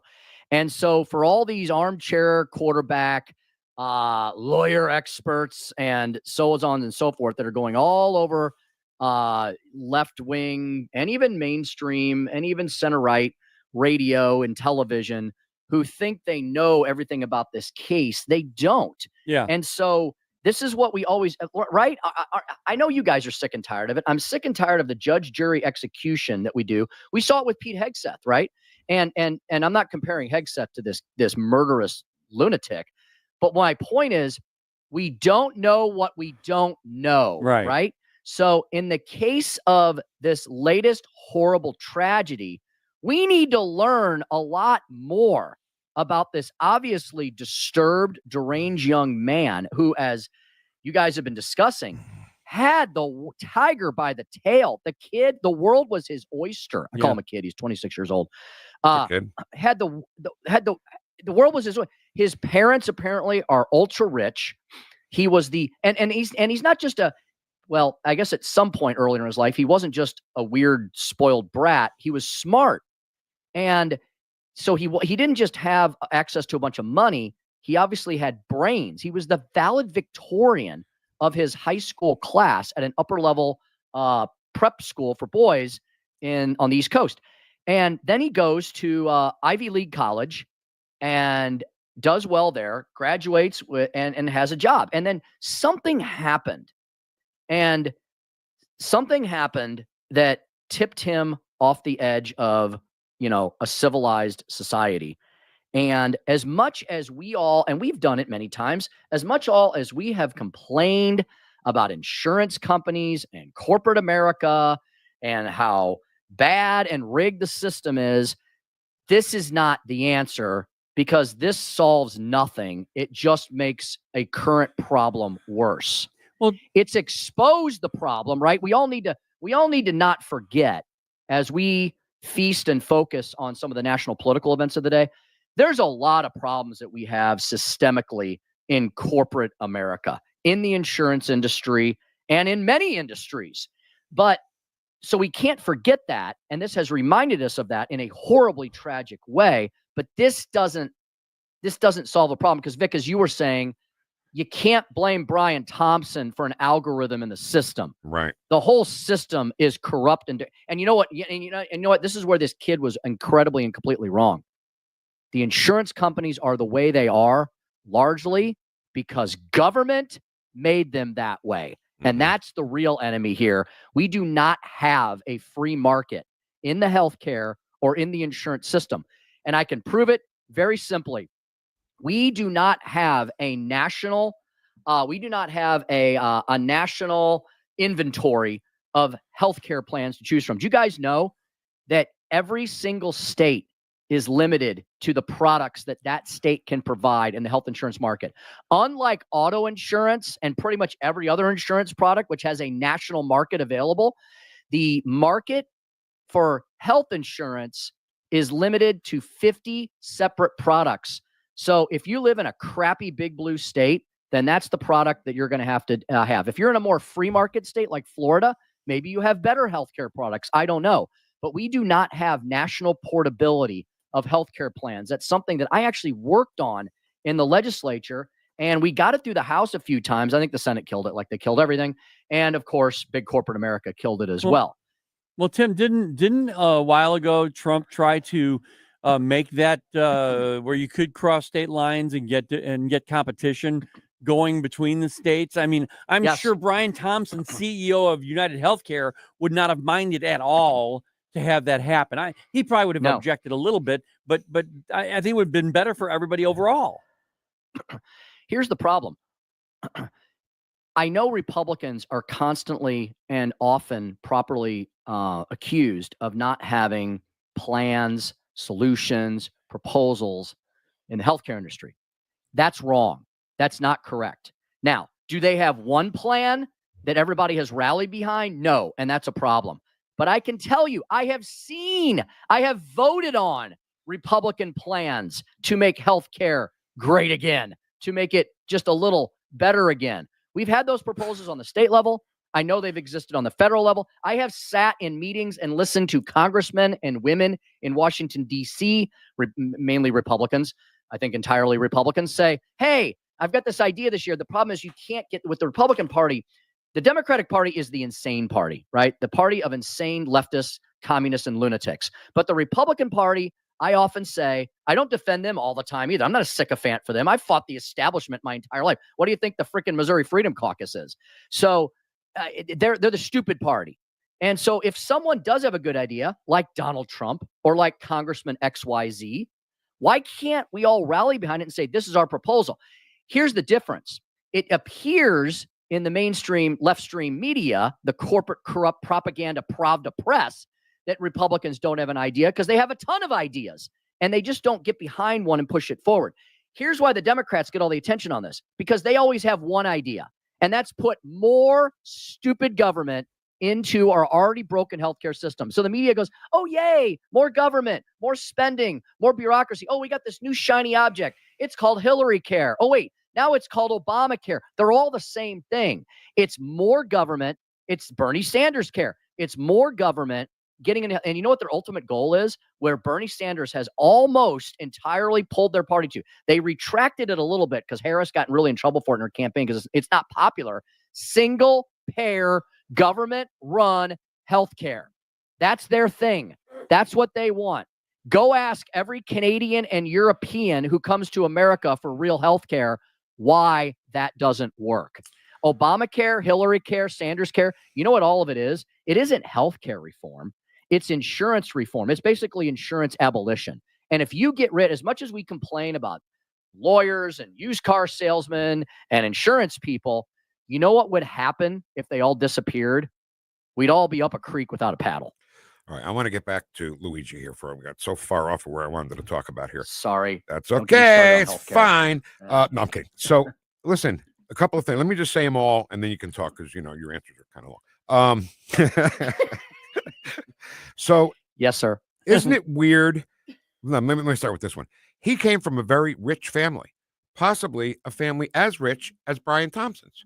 So I wonder what his father does, and if his father's company or anything ever screwed anybody over and deserves to die in the streets of New York City at 6:45 in the morning. That's that. The rich killing the rich. The other thing is, how is it, Mr. Speaker, we know so much about this kid in 5 days, 6 days, and we still don't know anything about Matthew Crooks or Ryan Ralph, who tried to kill the president? Or the trans shooter in Nashville, Tennessee last year. Right? Right. There, isn't it amazing how certain narratives get pushed and promoted and propagandized all over the media airwaves, and other things seem to wander off into the darkness and they die? Doesn't one of the newspapers have that as their saying? I know they don't believe it. Truth dies in the darkness or something like that. I think that's the Washington Post or one of those. You know, they used to practice that, but they don't any longer. Yeah, Vic, like I said, where we originally started the conversation, there's so much we don't know about this horrific individual and how they became such the symbol of horror. But we do know one thing, that killing a CEO of a company will accomplish nothing other than to enrage people and make them go to their corners, right? Which is what's happening. Political violence never solves anything. Just ask the folks back in the mid-1800s, you know, when we nearly destroyed this incredible experiment in representative democracy in its infancy. And so what we need is leaders. We need leaders. We need leaders to push forward real solutions, and those solutions are free market, capitalist-based system solutions, which is nothing close to what we currently have in health insurance or the healthcare world. Well, you know what? I don't know I don't know what people are thinking when they celebrate this kid, right? The girls on Instagram and on X, little hearts around him and everything. And that's only going to create copycat killers who are going to kill CEOs of who knows what kind of company. This is not going to stop here. Yeah, you're celebrating nihilism. And for all of the liberals out there, I'll explain what that is. Nihilism is the viewpoint, the doctrine that nothing actually exists, or that existence or values are meaningless. So there is no meaning. There is no objectivity. There is no true truth. It is zero-sum game. Well, you know what that devolves into? That devolves into chaos, crises, and destruction. And you're left with nothing. Because what he did was a nihilistic act. What did it accomplish? Okay, the only positive silver lining that I can see coming out of this is we start having a discussion about what the real problems are in the healthcare and insurance world, something Dr. Tobler gets very passionate about, and he got very passionate about it yesterday on our show. And people will say, and he even said this, he said, by me bringing this up, people will say I'm defending this cold-blooded killer. And he said, no, I'm not. I'm trying to, Dr. Tobler says he often feels like he's screaming in a closed, padded room with no lights on all by himself, that there's problems in our healthcare and, most importantly, health insurance world that need to be fixed. So if there's anything that comes out of this in a positive way, it would be the clarion call that this needs to be rectified, that the system is so broken that it's driven people to the edges and the brinks of insanity. You should never act out on those impulses and that anger and take another person's life. Because again, like I said, my other concern is then this accomplishes nothing, and it may even put us further back. Because like I said, people go to their corners and they don't want to do anything except yell and scream at each other. So what we really need is leadership in state capitals and in the federal government to push forward solutions that make healthcare. And like I said, we have the best care in the world. I think people use these terms incorrectly. We have the best care in the world. We don't always have the best access or insurance on the back end to help people pay for that care. Absolutely right. That is Speaker Jones. You can hear him. It was fun giving away that Wow Diamonds gift certificate. I love playing a doctor and insurance broker on air. That's okay. Works. Stayed in the Holiday Inn Express last night. Yeah. Yeah. How about that? And you guys are already talking about the new promotion that we start today. So I want to thank Newstetter's Fine Jewelers, Richard Newstetter, Eric Swanson, the entire gang there, Diane, the rest of all the ladies there. Newstetter's Fine Jewelers, great place to visit. You should visit it now. Get something special for your loved one in your life. I'll be taking Suzanne there. We got to buy some things. So generous of them. We had over 400 entries, and now we've got the stocking stuffer promotion because we are the greatest radio station in Eastern Missouri, maybe in the Midwest, and we have the greatest advertisers to boot in the world. All right, that is Speaker Jones. You can hear him today with Chris Arps starting at 4 o'clock. Whoosh, my speaker. Double whoosh, my ultra mega deplorable brothers and sisters. Whoosh, whoosh. You're a weirdo. We love Timmy. you. All right, when we get back, we'll check the chat box. And unfortunately, we have to read an obituary for you for a guy that I always love. That's next on 101.9 and 94.1 News Talk STL, number one for live and local conservative talk. Stream the Vic Porcelli Show at News Talk STL. You're listening to the Vic Porcelli Show. As President Lincoln said, weird. Super weird. Okay. Made in St. Louis for St. Louis. It's News Talk STL.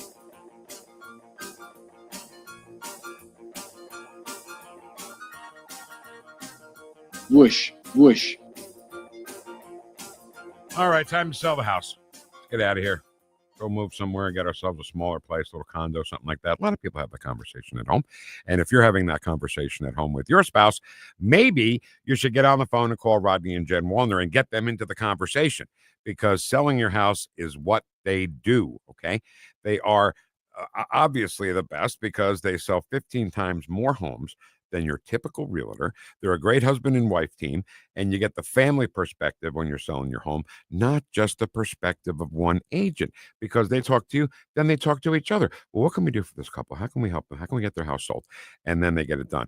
And they have so many approved home buyers with a line around the block to buy your house that they will definitely get you an offer, and they might even sell your home before it hits the market, which is just amazing and astounding to me. They're also available to you in Missouri or Illinois. Rodney and Jen Wallner, the Wallner Home Selling Team at Berkshire Hathaway. Give them a call today and get that house sold. Do it at 314-810-SOLD. That's 314-810-SOLD. Hey folks, Tim Jones here with Eric from Newstetter's Fine Jewelers. Eric, Newstetter's not one of those giant, big, sterile, big box stores, is it? Nope. Newstetter's Fine Jewelry is a family-owned local tradition since the 60s. We're a full-service jeweler that does on-site repair as well as custom creations and one-of-a-kind pieces you will see nowhere else. We don't sell jewelry. We sit and listen to find out exactly what you truly desire in fine jewelry and give you an education so you'll fall in love with your piece for a lifetime. Don't let fine and fine jewelry confuse you. We have pieces starting at $100 that will keep your loved one happy for a lifetime and look like you spent thousands. We also have a wish list to ensure your loved one gets exactly what they want, and we're also bringing back a layaway program to make your life easier. Newstetter's is a true jeweler. I can personally attest to that. Newstetter's Fine Jewelers at wowdiamonds.com. That's Newstetter's Fine Jewelers, wowdiamonds.com. Newstalk STL is proud to have Doug Voss of Safe Money Radio as part of our lineup each week. Doug has been a staple on the St. Louis radio airwaves for many years as one of the leading financial experts in the area. You can now hear Doug and Safe Money Radio 3 times every weekend on Newstalk STL. But in case you miss anything, you can check it all out at DougVossSafeMoneyRadio.com. You could also reach Doug at 844-6766. That's 844-676-7233. Doug Voss is a registered representative. Securities offered through DHL Securities, LLLP. Member FINRA and SIPC. On the next, Larry Connors, USA. The future of Syria, Iran, and Israel, and the U.S. Waiting to see which way the wind blows. Larry Connors, USA. Now, weeknights 6 until 8. On Newstalk STL.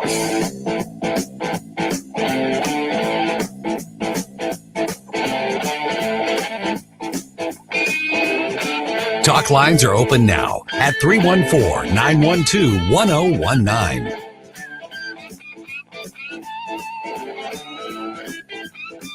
This is Gina Goff of Goff Productions. I'm producing a new movie in Missouri called At Niangua's End. You're listening to the Vic Porcelli Show on Newstalk STL.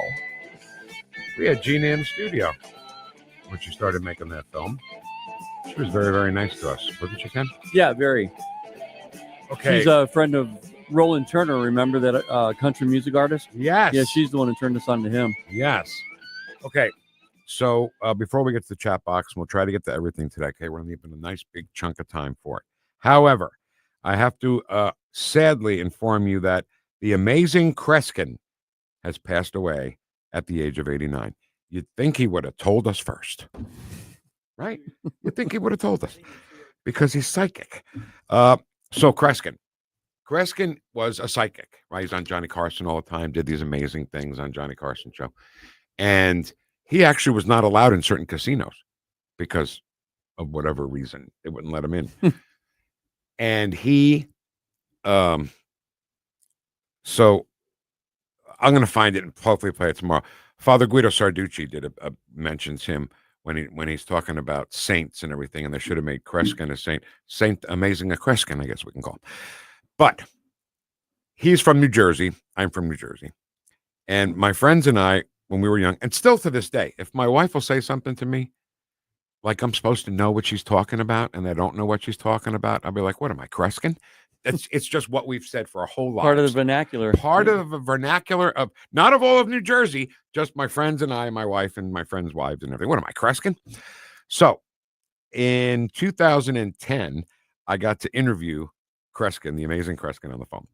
And I said to myself, should I tell him that story? Is that going to make him mad? Or is he going to like that? So I told him the story, and I said, and we would say, what am I, Kreskin? And he thought it was the coolest thing he ever heard in his life. And nobody's ever said that to him before, because normal people would say, what am I, a mind reader? Yeah. Right? But we right. say, what am I, Kreskin? So He died in Caldwell, New Jersey at the age of 89. I'll try to find that Father Guido Sarducci thing and play it tomorrow. All right, Kenny, let's do some chat box here. We've been neglecting our great friend. Yesterday's neglection had nothing to do with us, though. Yesterday was just a bad streaming technical Yeah, it's day. terrible. Yeah. All right, we'll start with Facebook. GMFFDH from Barb. Whoosh, whoosh, Wednesday to you. Good morning, freedom fighter, Vic Heads. Thanks, Amy. Jessica Ann, and she's right. She said, how did you guys not know the victim's name? You're discussing a world headline and you don't know the victim's name? You know where he's from. You know how much he made as a CEO, but not his name? That's so weird. Jessica, you're right. And I hope we tried to correct that earlier in the day, right? Brian Thompson is his name.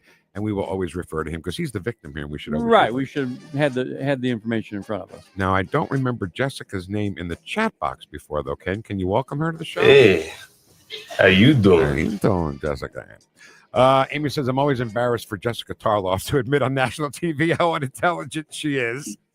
That was fake news earlier today. She gets knocked down more than any other public personality I've ever seen. You know what?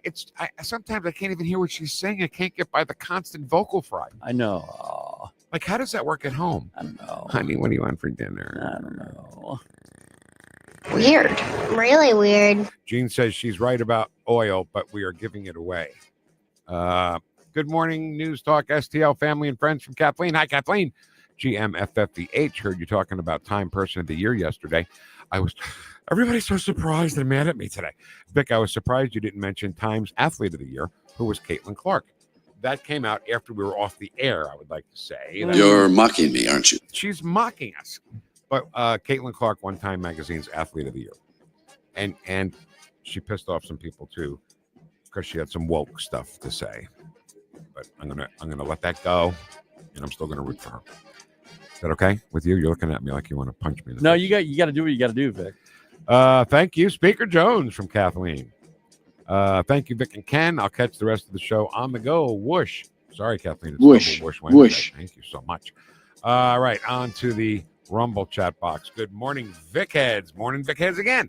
Ed says, I pledge allegiance to the flag of the United States of America. No fair election. No peace. No fair election. No peace. Wait a minute. They're still counting votes in California. Yeah, there's no peace ever there. No. Look, President Trump's already fixing the country. Boy, people are treating him like he already is the president. Oh, yeah. You know? Because he's a mensch. Because he's a mensch.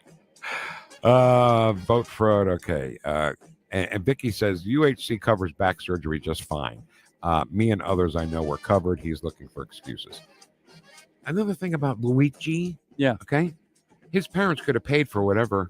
Right. He had. They're incredibly wealthy. Right. Right. I had 2 fusions and am so bad now, but the doctors can't help me. Okay, that's a whole nother thing. The UHC issue may go deeper than we think. Deep state possibly involved using a disgruntled person to help them. Just wondering. That falls under that conspiracy thing. And we just, when it first started happening, when we first started talking about this whole thing, we were just speculating and throwing things out there. People were like, well, you shouldn't speculate. Yeah, we should. I'm allowed to speculate. Yeah, we're allowed to speculate. We can create little ideas and say, yeah, that was wrong, How did he know exactly where he was going to be? How did he know? Yeah. He's from Minnesota. Right. He shot him in New York. How did he know where he was going to be and what time he was going to be there? This whole thing stinks, Ken. Yeah. I'm telling you right now, the whole thing stinks.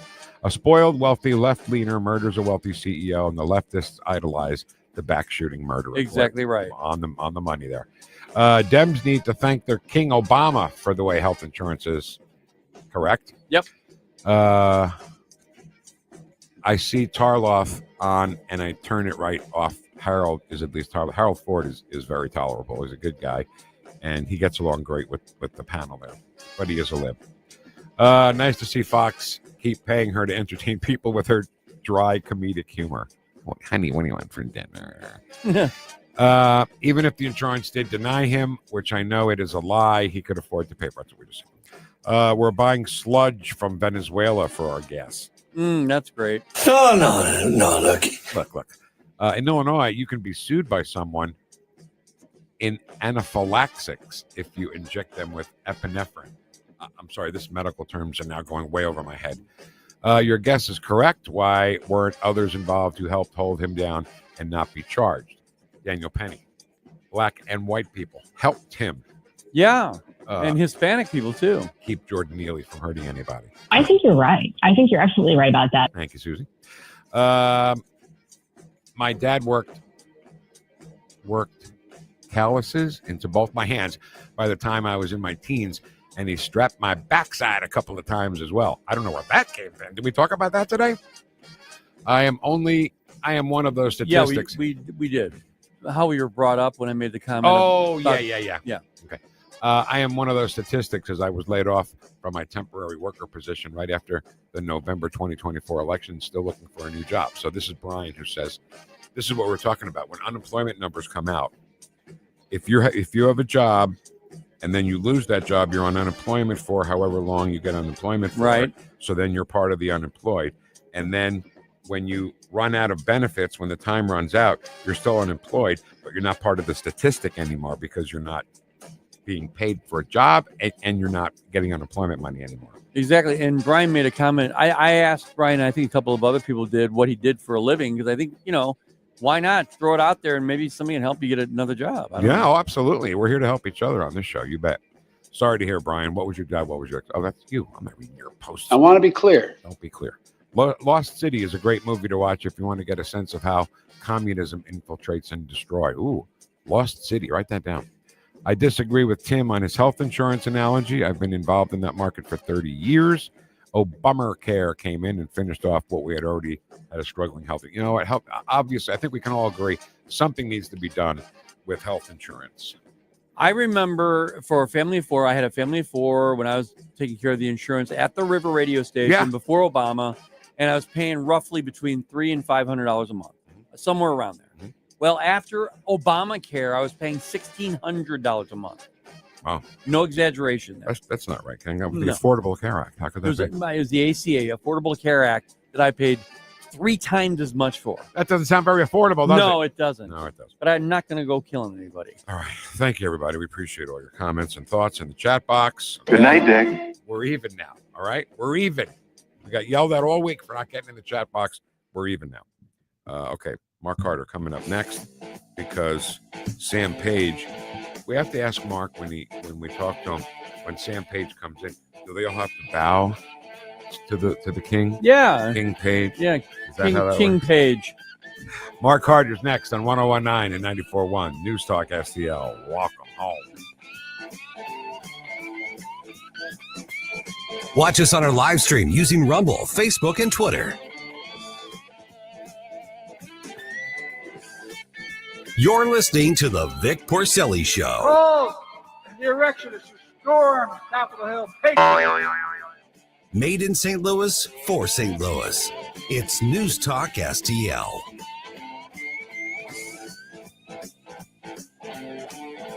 St. Louis's new choice for conservative talk. Thank you for the opportunity to let me vent here. Live and local. Way to be, guys. 1019 all the way. This is News Talk STL. I am home. Attention off-road enthusiasts. Iron Bear Customs has the strongest bumpers on the planet. Plus, brush guards, lift kits, and custom cages for all vehicles. Visit ironbearcustoms.com and mention News Talk STL for 10% off. Iron Bear Customs, built tough for the toughest terrain. Discover Patriot Powder Coating, your family-owned specialist in Pacific. From small jobs to big projects, we got you covered. Visit our showroom or call 636-551-0377. Mention News Talk STL for 10% off. Tony Colombo here for the cleaning pros at Zero Res, the team we trust with keeping our home clean and healthy. And the folks at Zero Res know how important it is to you to have a clean, healthy home this holiday season. And that's why they have this great offer for you right now. Book a cleaning with Zero Res and mention the Colombo special, and you'll get 3 rooms of carpet cleaned starting at just $129. Plus, you can take $75 off an air duct cleaning. Again, just mention the Colombo special when you call 314-474-2020 or when you book online at ZeroResSTL.com. Hey, how you doing? Santa Vic here. And Santa's head, Vic head. Here. And you can win some great prizes with News Talk STL's St. Louis Conservative Christmas. You forgot the ho-ho-ho. You forgot the ho-ho. Oh! No, ho-ho. Oh! A St. Louis Conservative Christmas. Log on to NewstalkSTL.com for your chance to win. Brought to you by Woods and Stonefire, Tropical World Pets, El Morelia Supermercado, and Metro Shooting Supplies. Oh! Hungry for the best steak you'll ever have? Head to the heart of Moscow Mills and discover Harry J's, a local landmark and family-owned steakhouse, serving up excellence since '98. From mouth-watering appetizers to decadent desserts, Harry J's has something for everyone. Enjoy our extensive bar selection while soaking in our friendly family atmosphere. Whether dine-in or carry-out, your meal is prepared to perfection. Make the drive to 300 Main Street and treat yourself to a taste of Moscow Mills' finest. Harry J's, more than a steakhouse. We're a tradition. Fox News commentary. Drones the size of small cars have been hovering over New Jersey for weeks, and once again, the Biden administration is asleep at the wheel. I'm Tommy Lahren. More next. Trump's victory doesn't mean our financial worries are over. Hi, Dr. Ron Paul here. Washington's spending addiction still threatens your savings. That's why I recommend gold IRAs from my friends at Birch Gold Group. These accounts protect your retirement from government mismanagement. For a free info kit on gold IRAs, text the word SHELTER to 989898. Don't wait. Text SHELTER to the number 989898 now for your free kit from Birch Gold. Message and data rates may apply. Large drones, some reportedly the size of small cars, have been hovering over New Jersey for weeks, and now residents are getting pretty ticked off. It's not normal to have large and professional-grade drones hovering over an American state for weeks on end, likely surveilling sensitive infrastructure or sites, including President-elect Donald Trump's Bedminster golf course and residence. While the FBI is supposedly investigating, the White House doesn't care to comment. New Jersey Democrat Governor Phil Murphy doesn't know the source or origin of the drones, but is confident there is no known threat to the public at this time. I'm sure the folks living in the flight path are super comforted with that rock-solid reassurance. Whether it's drones over New Jersey, a Chinese spy balloon that traversed several states for a week, or a wide-open southern border, it sure feels like our federal government is asleep at the wheel. I'm Tommy Lahren, and you can watch my show, Tommy Lahren is Fearless, at Outkick.com.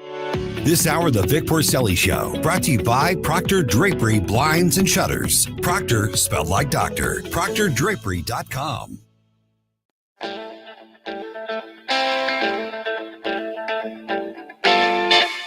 Woosh, woosh.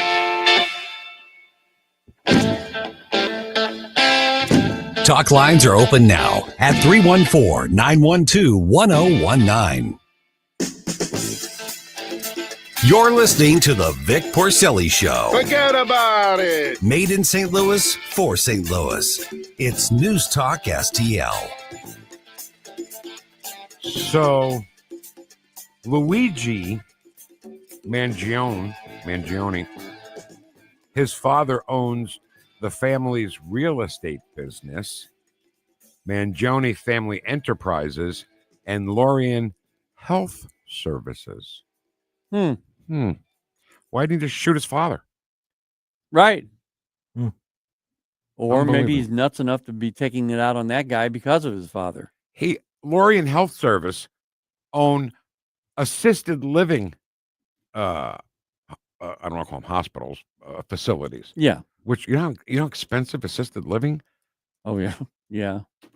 So why doesn't one of these old people come shoot your father? If that's Stop. No. I'm saying that's your mindset. Your mentality, That's yeah. all these idiots who love this guy and adore him and make him an idol. Well, why did he just shoot his own father and then we don't have to worry about any of it? Right. The things that make you say, Some of these things just don't add up in this story, Ken. No. And I don't You're right. like it. You're right. However, all right. From the county of St. Louis, crime issues, economic development. This is Mark Harder. Good morning, Councilman Harder. How are you, sir? Hey, Vic and Ken, how are you? Good. You guys got the best bumper music in the industry. That's right, in the history of this industry. That's right. So, can a county executive be impeached?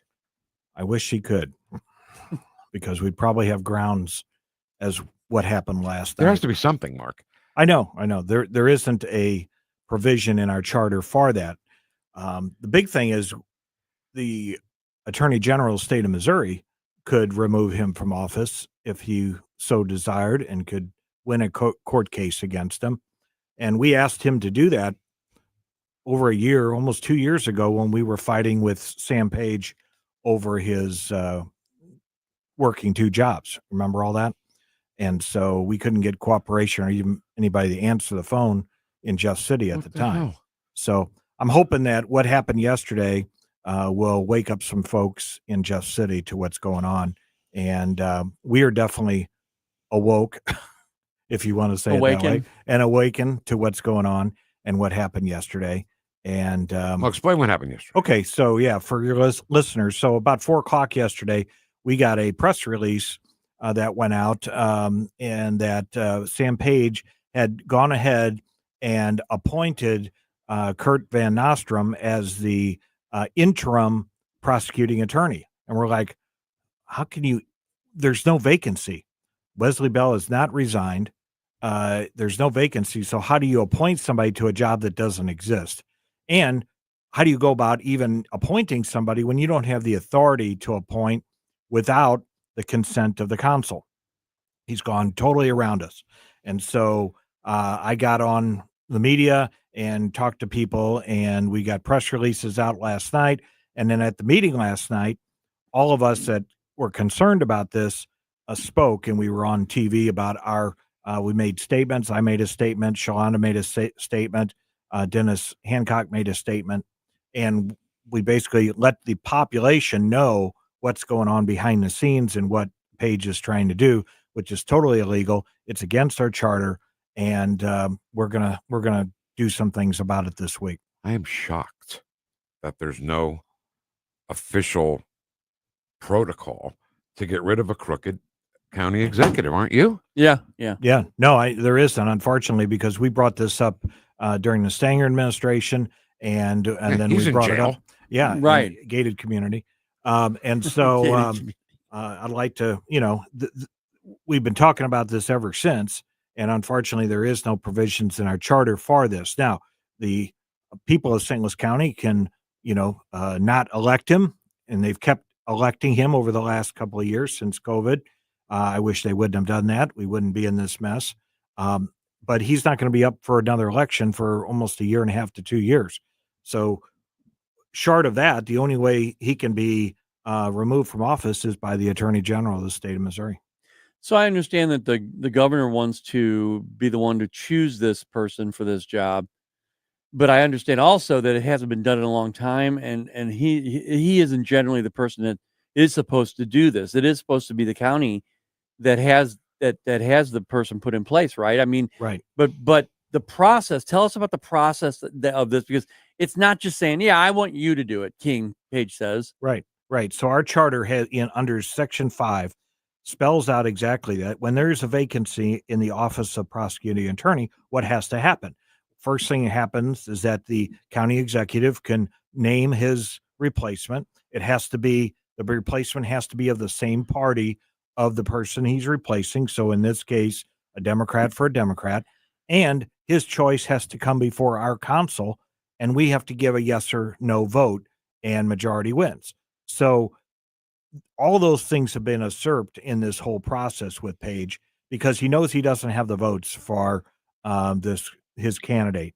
We did a straw poll. The straw poll shows he will lose 5-2. So he doesn't have the votes. So he's going around us, going to put this person in there to a position that still hasn't been vacated, so that he can pretend like he's the prosecuting attorney and push this thing through until such day, which would probably be in January, that Bell would resign. He's gone so far, we found this out too, is that he set up Van Nostrum with an office over there in the prosecuting attorney's office as a transition office, so he has a place to go during this time. Okay. He's making the rounds to meet all the council members during this time. He's meeting staff and leadership within the prosecuting attorney. So he's walking around, with the coffee cup, saying he's the guy and I'm going to be your new boss. And, oh, by the way, what do you do? Because he sure doesn't know what to do. The gentleman's 36 years old. He's run for a number of different offices. He has no experience, from what I can find, significant experience in either a good prosecutor or even running a prosecutor's office, which is a major law firm. Our prosecutor's office is about 60 to 70 people. Yeah. That's a good sized law firm. So if you have no experience in running a law firm, don't do this job. Okay. So just because you're a political operative and you have a law degree doesn't mean you can be prosecutor of St. Louis County. Do you have another prosecutor in mind that could take that job instead of? There's a couple other people that have been interviewed by Page and the governor. I won't talk about their names until we get this situation worked out, but they seem to be head and shoulders more qualified from what I've been told. So it's just a qualification thing. It's a qualification thing. It's an experience thing. Because it has to be a Democrat. It has to be a Democrat, but at the same time, we need experience. We've been almost without a prosecutor for the last 6 years during the Wesley Bell administration. And this region cannot have another Kim Gardner going forward. And we saw what happened when you have a Kim Gardner in a very important office. And Wesley Bell, in my opinion, is not that much further behind Kim Gardner in the way he manages this department and the issues and the shenanigans going on in the prosecuting attorney's office in St. Louis County. So this is typical Democrat behavior. I mean, think about it, Vic. King Page, he says, "Oh no, we're not going to go do that process because we won't get the votes, right? Or we're not going to get the votes. Okay, no, let's not do that then. Let's do it my way." I think it's worse than that because it's got to be a Democrat according to the charter, right? So we're good with that. But he's picked the worst Democrat of all the Democrats. Could be. And it sounds terrible. And unfortunately, the charter is not convenient for him. So that's why we have a charter, so that we don't have rogue politicians going off on the way they want things done. And he's definitely put the cart before the horse in this case and gone rogue. Wow. And the people of this St. Louis County need to rein this person in. I hate to use an old worn out cliche, but if you give him an inch, he'll take a mile, right? The more he gets away with, I mean, he showed that during COVID. Right. That the more you let him get away with, the more he'll do. Right. He was still an anesthesiologist while he was supposed to be dedicating 100% of his time to being county executive. He made us wear masks and stay 6 feet apart and all this other crap because we let him. And now we're going to let him do this. It seems like nothing to people. It's just one attorney. But he'll go on to bigger and more destructive things. Right. Well, and if he gets away with this, what's the next thing? We're going to fight him as a council because we feel we have to. The state is going to fight him as well. I hope they step up. We may have the attorney general or the auditor of the state of Missouri fight him on some things as well. So we're not going to roll over on this. We're fed up. We're fed up with being disrespected as a council. And this is bipartisan. I mean, this isn't like the Republicans are making a big to-do of this. We've got Democrats on the other side of the aisle that hate this situation as much as the Republicans do. So this is a bipartisan issue in St. Louis County. This is about a rule of law. This is about our charter. This is about the people of St. Louis County. And we're fed up. We've seen it before. It's happening again. So when's the new session, so to speak, when Mike Archer comes in? And what's the other lady, that guy, like her name? What's her name? Yeah, Miss Bangert. Yes, Banger. Gretchen. Banger. So our first meeting of next year will be January 7th. And so that will be the new term. Is that when they're sworn in at that meeting? Yes. Yes. And then we pick leadership for the coming year and committee assignments and things like that. So we'll be doing that in between. In the middle of all this mess, we're still trying to balance a budget. So we're still meeting about that. We're going to make some drastic cuts because Mr. Page won't. And so we're going to wake him up a little bit here in the next couple of weeks with some of the cuts that we're going to make, because we're hitting this wall of deficit spending that we can't, it's not sustainable. And so we're going to hit that wall here. So we're going to make the decision, since he won't, and in the coming year, and people in the bureaucracy and his administration are not going to like what we have in mind. Hey, Mark, you mentioned budgets, and Hold on. Yeah, go ahead. Might you be Mr. Chair? What's that? With the new session? Oh, don't know. Maybe, though. Could be. Would that be great if he was the chairperson of the yeah. St. Louis County Council? You know. Go ahead, Ken. So you're going to possibly run for that? We're thinking about it, and if people out there that hear my voice think I should be, I'd like to hear from. We think you should be. And, yeah, let's That's all go. you need. And let my colleagues Well, know Vic that Heads. you'd like me to do it, and we'll see where that ends. Hey, what are your thoughts on what Tashard Jones wants to propose for the new for the Rams money for like babysitting and? Well, if you remember, we've talked about that before. They've got the long end of the stick on that, and that was another Page thing. He couldn't negotiate his way out of a paper bag, and so St. Louis County got the short end of the stick when it comes to that money. We only got about 160 million of it. The city got, I don't know, 200 and something million of that. So they've got a lot. Or something like that. Yeah. They got much more to spend. They spent some of it on their little pet projects, $500 checks to people.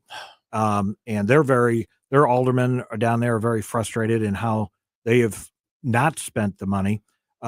We've not spent the money officially, but we've earmarked at least 40 million of it to go to streets and sidewalks in unincorporated subdivisions, which we've been 20 years behind in fixing. My God. So that was my project, is to earmark that money to hold it aside, but we still got a lot more Rams money left.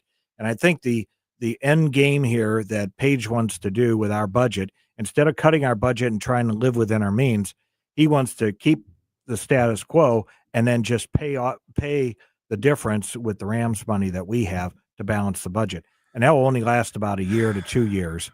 And we're still back. Then we're back to where we are right now. So we're not going to do that. And we're going to cut first, and we're going to make other changes to this budget before we have to touch the Rams money for something like that. That's my opinion. Well, thank you for coming in. Appreciate you. If I could mention real quick, good friend of mine, John Hammond, who started the Hammond Institute at Lindenwood, passed away this past week. Oh my God, I'm sorry. And so his funeral is today at Schrader Funeral Home in Baldwin. So he was a great pillar of our community, and had been sick for a while. He was in his 80s, but he started the Hammond Institute at Lindenwood College. So we've all heard of that. I think he was at one of our events. Yeah, he probably has been in a number of events around here. So all right, thanks so much for coming in. Give him help. Thanks, guys. Okay. All right. Before we run out of time, Luigi's father owns a bunch of assisted living facilities. Okay. You guys want to guess how much a month assisted living costs? How much? $8,000 a month. I'd say about $3,000. $5,350 a month. Wow. Who can afford that? Who's going to go shoot Luigi's father because it's all too expensive? I'm not saying to do it. I know. I'm making a point in my way. And the way is, how dare you go shoot a CEO because you didn't get something covered, and your father is charging people over $5,000 a month to live there? Are you kidding me? It's horrible. It's more than horrible. $5,000 a month. I think about that all the time. I mean, we've got a parent right now, and my family's ready to throw me into one. Yeah, the hypocrisy is breathtaking. It's almost like St. Louis County government. And I want to say, I'm not telling anybody to shoot anybody. That's not what I was saying. What I was saying was the hypocrisy of this kid to go shoot a CEO when his father is charging that kind of money for people who live there, assisted living, old people. I totally Let's get take it. advantage of seniors a little more. Right. Sorry. This whole story stinks, Ken. It sucks. Let's not forget that he was under investigation for Brian Thompson was under investigation by the DOJ for insider trading. Yeah. So who knows what's going to happen. All right. Thanks so much for having the record player on at night. Listen to us this morning. Make sure you have the record player on at night. Bongino is next. Kenny Now. See you tomorrow at 9 on 101.9 and 94.1 News Talk STL. Welcome home. Hey, it's Vic Porcelli, and my favorite sandwich from Capriati's is the Wagyu beef French dip. So good. It's the au jus that makes it. And the Wagyu beef is pretty good, too. I love Capriati's, and you will, too. On Manchester at McKnight in Rock Hill. Parents want more choices rather than fewer when it comes to their children's education. And now some Missouri parents will have one more option to get their children the best education available. Low-income students and those with disabilities in Missouri's largest communities can now apply for an Empowerment Scholarship Account, or ESA.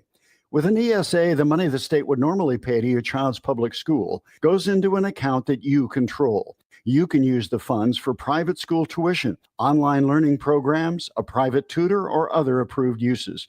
You can tailor your child's education.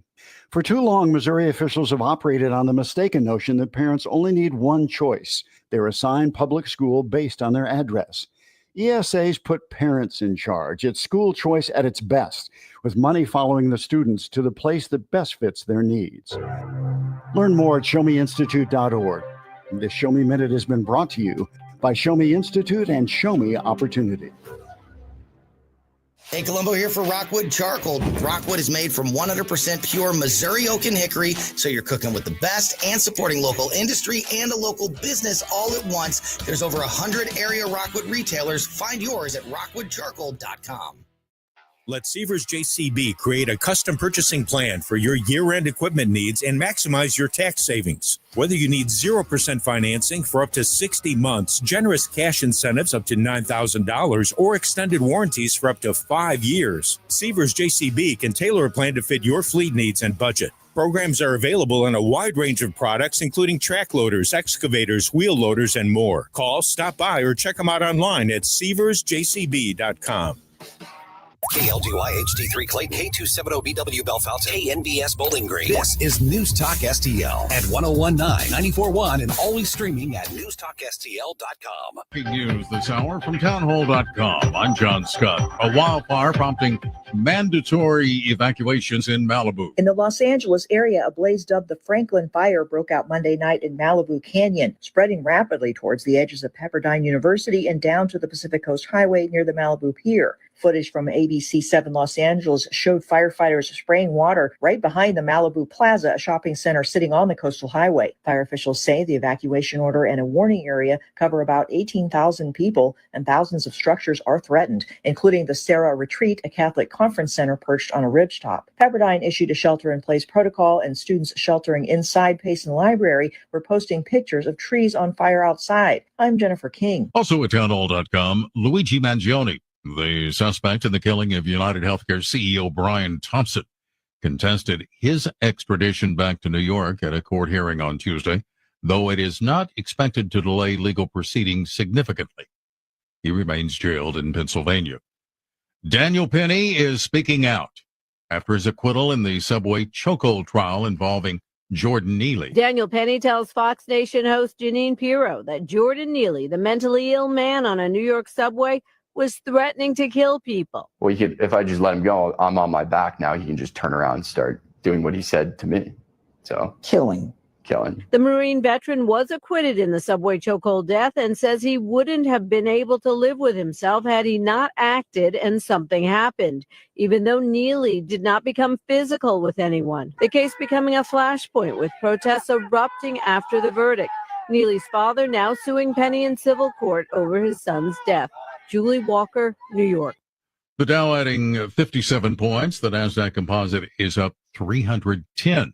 More on these stories at townhall.com. Our nation's problems have been building for the past 50 years, and they're not going away overnight, which is why we must prepare now for a financial collapse that will affect the entire economy. The good news is there's an easy way to do that. Hi, I'm Dr. Ron Paul, and I believe everyone should consider a gold IRA from Birch Gold Group to diversify their IRA or 401k. Gold is a proven bedrock in almost every kind of economy. To learn more, get a free info kit from my trusted friends at Birch Gold by texting the word PREPARE to 989898. Don't wait until decades of government irresponsibility comes crashing down on your retirement. Get your free info kit on gold IRAs from the Birch Gold Group now. Text PREPARE to the number 989898. That's PREPARE to 989898. From the Michaels Flooring Outlet Weather Center. A quick-moving Clipper system brings us some spotty flurries, maybe even a brief moderate snow shower from time to time through the morning and into the early afternoon. But warm pavement temperatures and a high near 40 should prohibit any kind of impactful accumulation. Turning blustery, though, gusty winds will hold wind chills in the 20s this afternoon. Partly cloudy and cold tonight, down to 22 in St. Louis. Back to 38 for the high on Thursday under partly cloudy skies. That's your first alert forecast. I'm meteorologist Matt Chambers. This hour of News Talk STL is brought to you by Stifel, serving investors for over 130 years.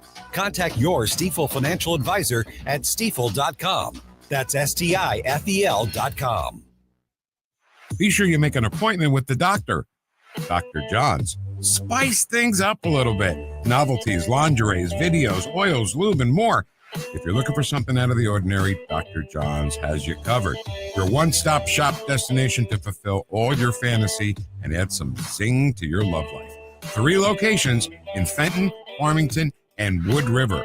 So be sure you make an appointment with the doctor, Dr. John's, and be sure you tell him News Talk STL sent you.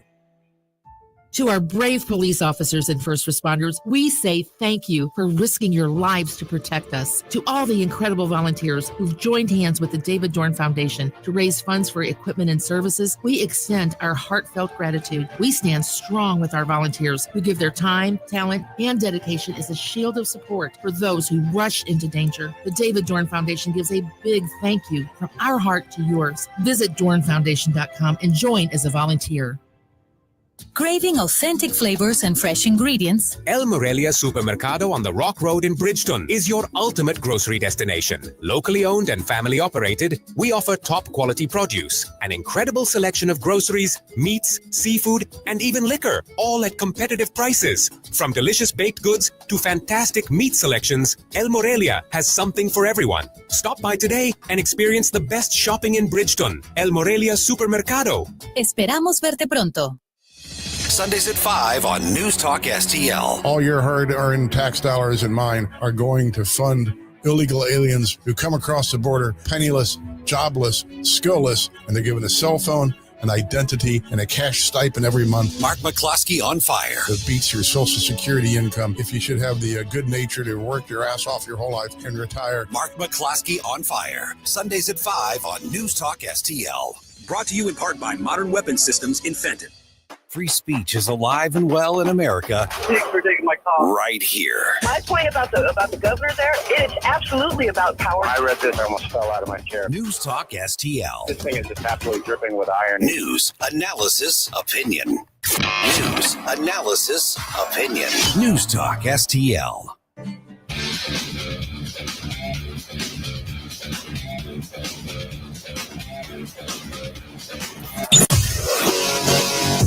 From the NYPD to the Secret Service to behind the microphone, taking the fight to the radical left and the putrid swamp.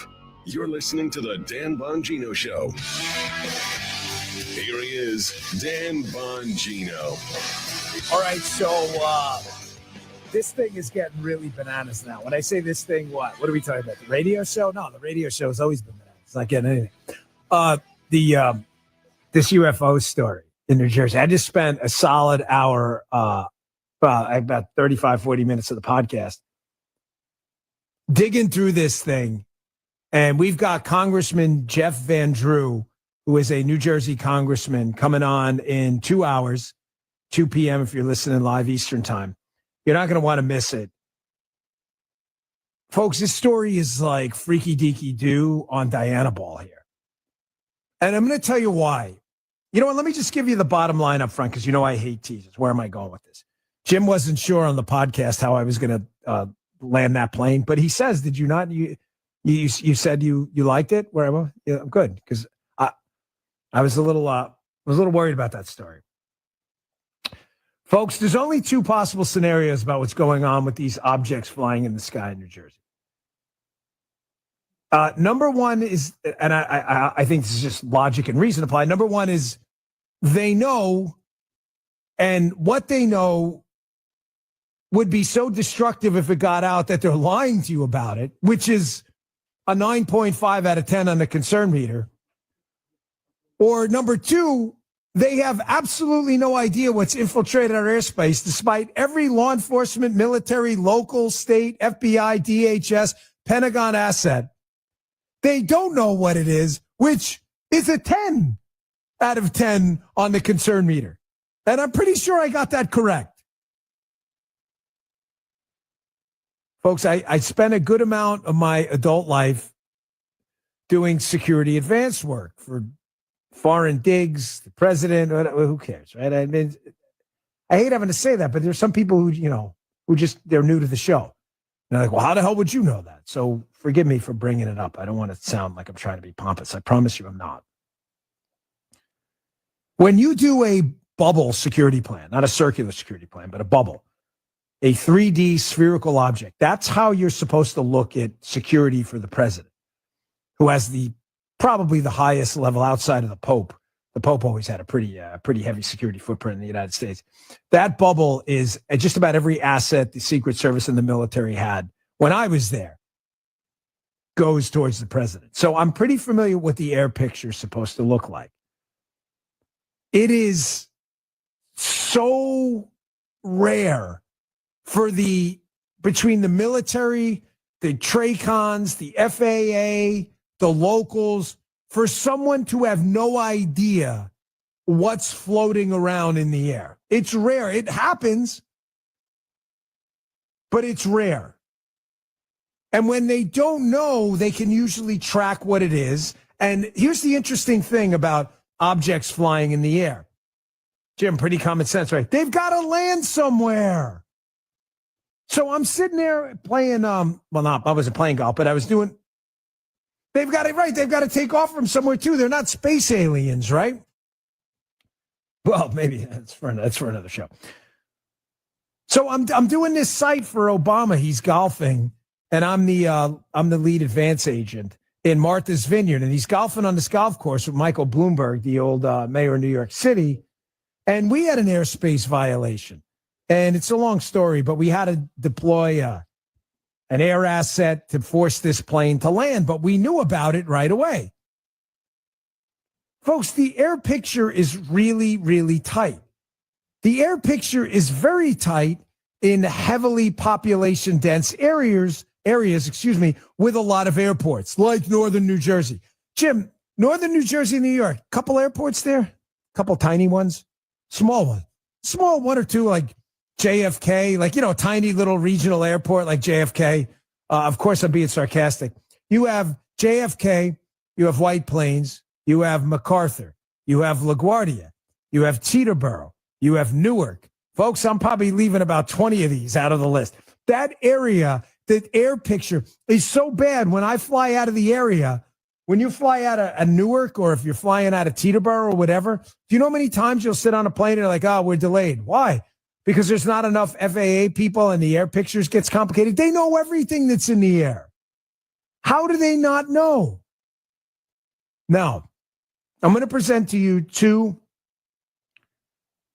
competing theories I've heard that I believe are the most relevant to what's going on right now about what these objects in the air could be. And because I hate teases, let's just get it out. Number one, I think it could be China or a foreign adversary. Just throw it out.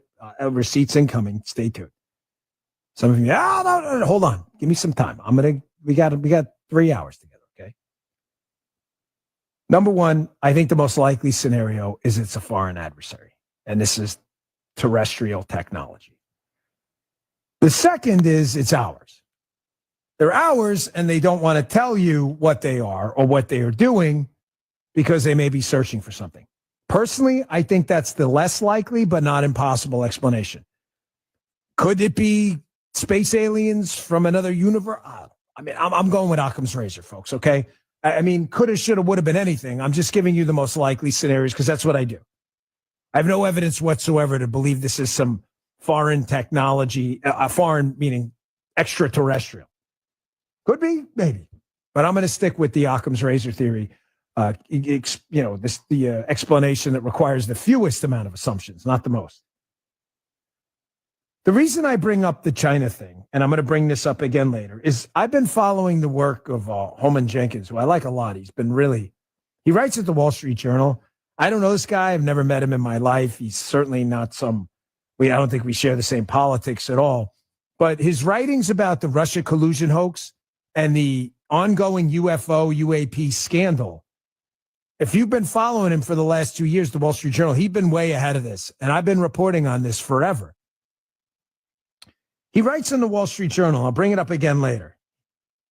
This is an article from October of 2024, so not that long ago. Trump and the UFO smokescreen.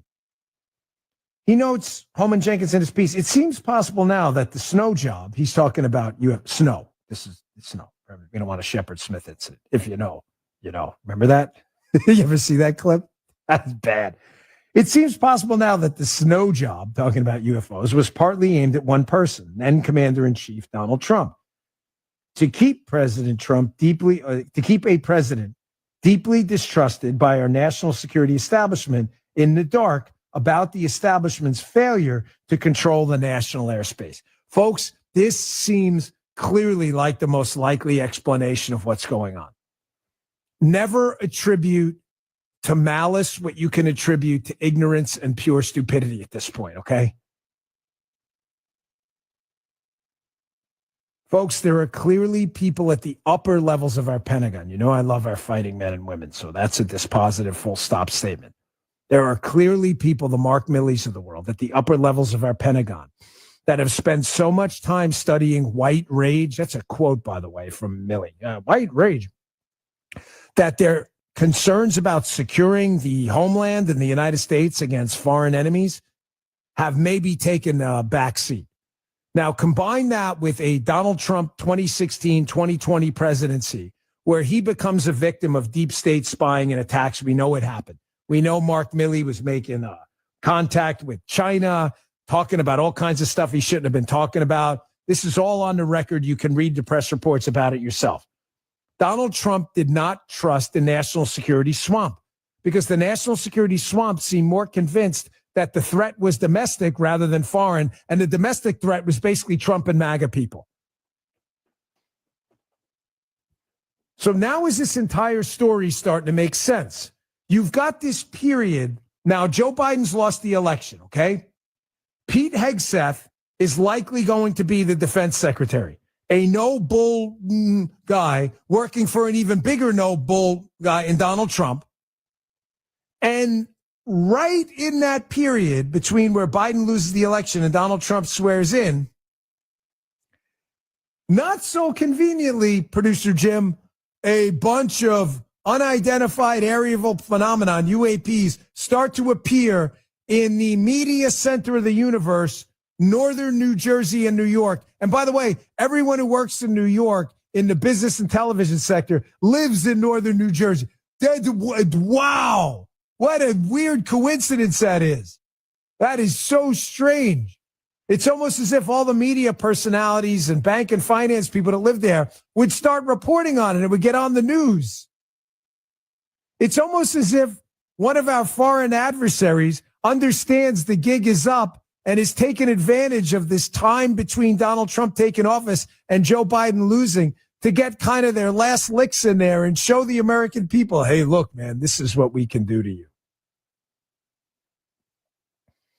They know exactly who owns these drones. There is no way they don't. And they either don't want to tell you and are lying about it, or if they don't know, they know who it is and they just don't know what to do about it. I should have said that more precisely on the podcast. And they don't know what to do about it. Folks, the United States government, which pretends it has all the answers and is a solution to all your problems, doesn't want to scare you with its own inadequacy. They couldn't secure our airspace against the 16th century Chinese spy balloon. Really. Technology we were using in the Neanderthals were probably using. We couldn't even defend against that. Is it possible, just possible, that we've spent so much time on manned fighter jets, stealth technology, all good stuff, want to have a good, competent Air Force, that we've lost control of the basics like low and slow drone technology, that they can just launch off a boat offshore and just spy on us and there's nothing we can do about it? Oh, no, the United States has a plan for this. You sure? You sure they do? You don't find it interesting that Barack Obama, when he left office, the first movie project, which he was passionate about, according to multiple media reports, he had to get his mitts on this project, was a story, what was it, Left Behind or something, about an internet, basically EMP-style attack where there's no internet, no electricity, and nobody knows what to do. You don't find that weird that that was Obama's first project? It's almost like Obama knew something. He's trying to send a message. I mean, he was the president. He got these briefings. Thank God we're getting, Donald Trump in office in about a month. I mean, we are running out of time. I want to read to you this tweet by Congressman Van Drew, who's coming on later. He's a congressman in this area, New Jersey. He says, first, the Chinese spy balloon drifted across U.S. airspace for a week. Now, unidentified drones are flying over New Jersey, avoiding radar detection. Gaps in our airspace are being exploited. Let me read that last line again. Gaps in our airspace are being exploited. This guy's a congressman. And because of it, the safety of Americans is at risk. This guy's got more information than most of us do. He's a congressman in the area. I'm going to play some clips and stuff coming up next, and I'm going to read that Holman Jenkins line again afterwards, because I believe that is the story. This is not a friendly, I'm not suggesting it is extraterrestrial, but this is not friendly. There is something going on here they don't want to tell you because they know they have no response to it, and their own inadequacy, if they have to acknowledge it publicly, is going to send a really bad message to our foreign adversaries, but also to people here who are going to start asking questions. And I don't think it's a coincidence that it's happening now after Biden lost the election. Somebody's sending us some kind of a message. Look what we can do. More coming up next. We'll be right back. Bongino. I know it's hard to believe, but Christmas is around the corner. And if you're thinking about what to get the firearms enthusiasts on your list, I highly recommend the rifles, shotguns, and revolvers made here in America by our friends at Henry Repeating Arms. Henry has 200 models to choose from in a wide variety of calibers, styles, and prices, and you can't go wrong with any of them. The easiest way to check out Henry's firearms is to order a copy of their free holiday gift guide. Just go to their website. It's henryusa.com and click on the catalog button in the top right corner. They'll mail the gift guide with a few decals, and it won't cost you a thing. If you give someone a Henry for Christmas, you're giving them a family heirloom built with the finest craftsmanship and performance I've ever seen. They look great. They shoot straight. They're so reliable. They're backed by a lifetime warranty for 100% satisfaction. So if you want to put something made in America under the Christmas tree, make sure you order their free gift guide and decals today from Henry Repeating Arms. That's henryusa.com for a free gift guide and decals. henryusa.com. You're going to love this company.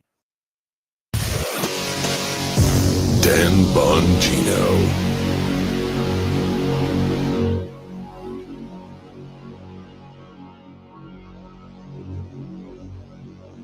Make us part of your holiday this year with the NewstalkSTL Family Christmas. Well, I don't know what to say, except it's Christmas and we're all in misery. We'll share personal stories and play our favorite Christmas songs. Can I refill your eggnog for you? Get you something to eat? Drive you out to the middle of nowhere? Leave you for dead? Starting Christmas Eve at 6 and Christmas morning at 6. It's the gift that keeps on giving the whole year. Brought to you by Williams Brothers Meat Market in Washington, Best Buy Flooring, and Jack Nolan's. Looking for top quality tactical gear and expert advice? Look no further than Discount Tactical, your one-stop shop for all things firearms and self-defense. Located in the heart of Warrenton, we've been serving the community for 3 years with our friendly, professional, and knowledgeable staff. From custom AR builds and silencers to the largest selection of parts, we've got you covered. Self-defense weapons, SBRs, knives, ammo, custom holsters, weapon lights, optics, and body armor. Discount Tactical. Online at discounttacticalarmory.com or stop by today and gear up with confidence.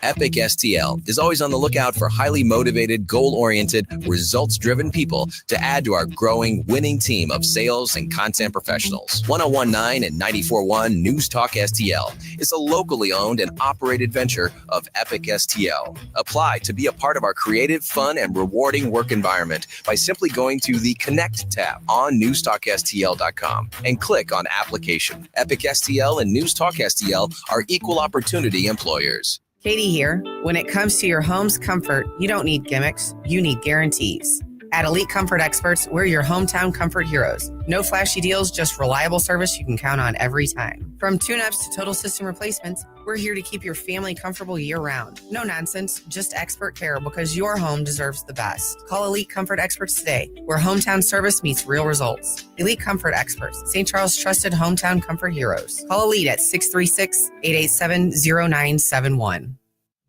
Tim Jones and Chris Arps in the afternoon. Speaking to former U.S. Senator Jim Talent, has the Trump transition team contacted you? I've had a couple of people in the transition, not formally, just talk to me, and there's some pretty good advisory roles which I did in the first Trump administration. I think they have a good list of younger people. I'm 10 years younger than Trump. I don't have his energy. Tim Jones and Chris Arps, weekdays at 4 on News Talk STL. The Herzog Tomorrow Foundation provides private school tuition scholarships through Missouri's new Most Scholars program to cover the cost of accessible, high-quality schooling. Hi, this is Mayela Esser with the Herzog Tomorrow Foundation. Our private school tuition scholarships wouldn't be possible without the support of generous Missouri taxpayers. If you're a Missouri taxpayer interested in redirecting your tax dollars and sending them to Missouri students in need of a better education, please contact me at herzogmostscholars.org. Better education for students creates a better tomorrow for all. Learn how you can help provide a better education for Missouri students at herzogmostscholars.org. That's herzogmostscholars.org. Also, sign up for The Lion, an initiative of the Herzog Foundation that carries articles covering a wide range of issues facing American families and culture. herzogfoundation.com. That's herzogfoundation.com. Number one for live and local conservative talk. I'm very angry. I've heard a lot of people talking about gun control. You have to wave a magic wand and get rid of the establishment. This maniac is going to inspire the next maniac. News, analysis, opinion. But my focus is kind of the mental health crisis swamped up in the drain itself. I'm just sick of the protesting in general, and that's why it's so very important to be prepared. 101.9 and 94.1. St. Louis is number one for conservative talk. News Talk STL. News, analysis, opinion. News Talk STL. You can handle the truth. The Dan Bongino Show. So I got a couple of questions during the break. People are asking good, reasonable questions about this growing drone scandal in New Jersey. And it is a scandal. How is it not a scandal? If the government's answer is accurate, it's a scandal. If the government's answer is inaccurate and a lie, it's a scandal. The government's answer is, we don't know. Well, that sounds like a scandal. If the government's answer is a lie and they do know and they're lying, that's a scandal. Someone said, Dan, why Northern New Jersey? Listen, I'm speculating. I'm guessing it's because it's a media center. A lot of people who do media live in that area. There's also sensitive installations over there. In addition, it's also close to the water.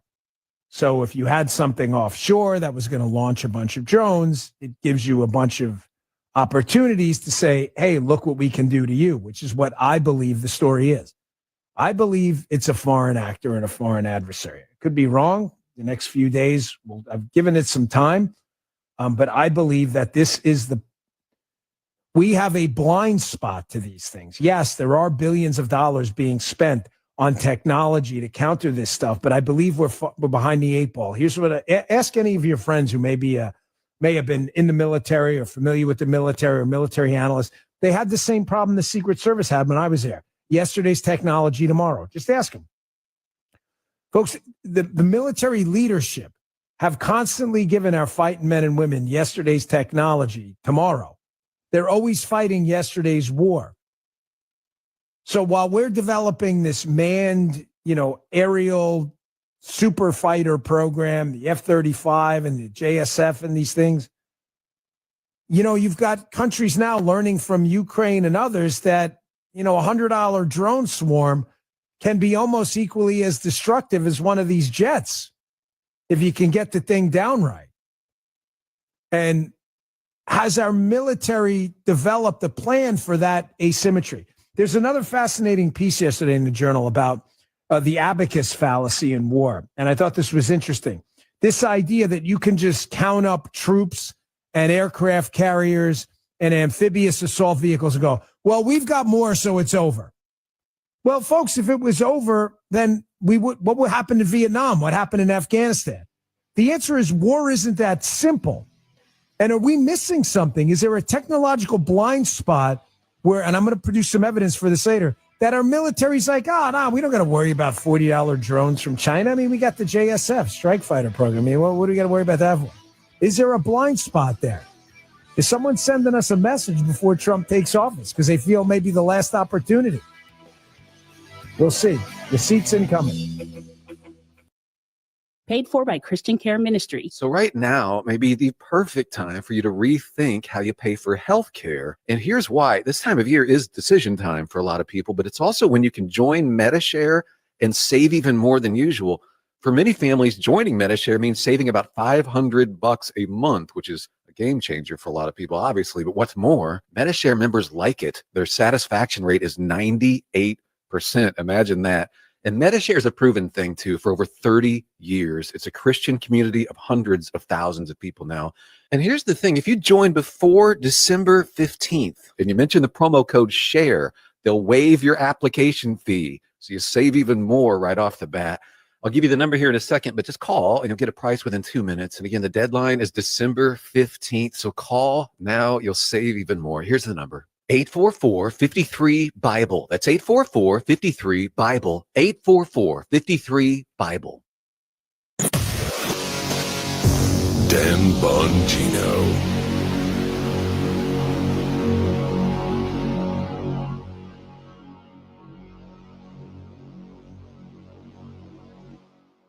Are you paying too much?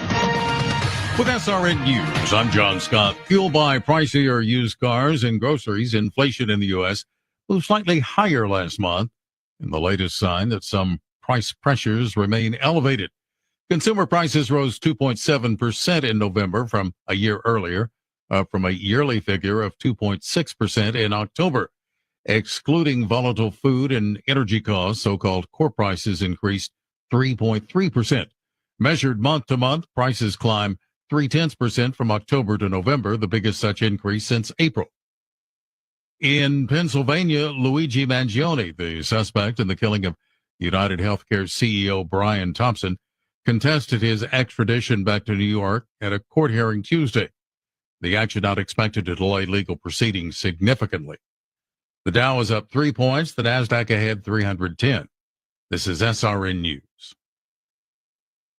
Our nation's problems have been building for the past 50 years, and they're not going away overnight, which is why we must prepare now for a financial collapse that will affect the entire economy. The good news is there's an easy way to do that.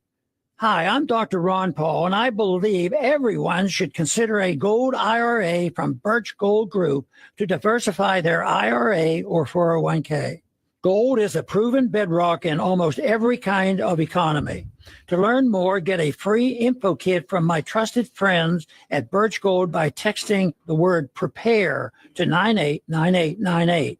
Don't wait until decades of government irresponsibility comes crashing down on your retirement. Get your free info kit on gold IRAs from the Birch Gold Group now. Text PREPARE to the number 989898. That's PREPARE to 989898. If you find yourself feeling out of place in the world, it's comforting to know conservative values haven't been abandoned everywhere. Thanks for being my voice in all this. This is News Talk STL. There are people out there that feel the way that I feel and say what I say. Welcome home. Hi, it's Chris Arps, and I've been a customer of Royal Banks of Missouri for many years. They are a full-service, locally owned and operated community bank with 17 locations throughout the St. Louis area, including locations in Hannibal, Jerseyville, Granite City, as well as 2 locations in St. Charles. Royal Banks offers Missouri a full range of financial services covering all of your personal and business banking needs, as well as access to over 200 ATM locations. Royal Banks of Missouri also offers convenient interactive teller machines that will connect you with a banker virtually and in real time, available at all their branch locations, and those are open weekdays from 8 to 7 p.m. and 9 a.m. to 2 p.m. on Saturdays. Plus, given today's headlines in the overall banking industry, it is reassuring to know Royal Banks Missouri has the highest financial ratings in St. Louis for stability and strength. That's Royal Banks Missouri, the community bank for your community. Visit them on the web at royalbanksofmo.com. I'm Dr. TJ, owner of the Institute of Natural Health, co-owner of Optimal Nutraceuticals, and the host of Wellness 101. Wellness 101 is designed to cut through the nonsense and provide you common sense, science-based information regarding health and wellness. On the show, we discuss topics like thyroid health, gut health, hormone optimization, and many others. Our show airs Saturdays at 10 a.m. and 2 p.m. and Sundays at 11 a.m. and 3 p.m. right here on News Talk STL. For more information, visit us at inhstl.com. That's inhstl.com. Tim Jones and Chris Arps in the afternoon. Zach Smith of Heritage on the continued fall of the Daniel Penny vindication at 425. At 525, Trump keeps crushing it on a whole cavalcade of cabinet picks. Tim Jones and Chris Arps. Weekdays at 4 on News Talk STL.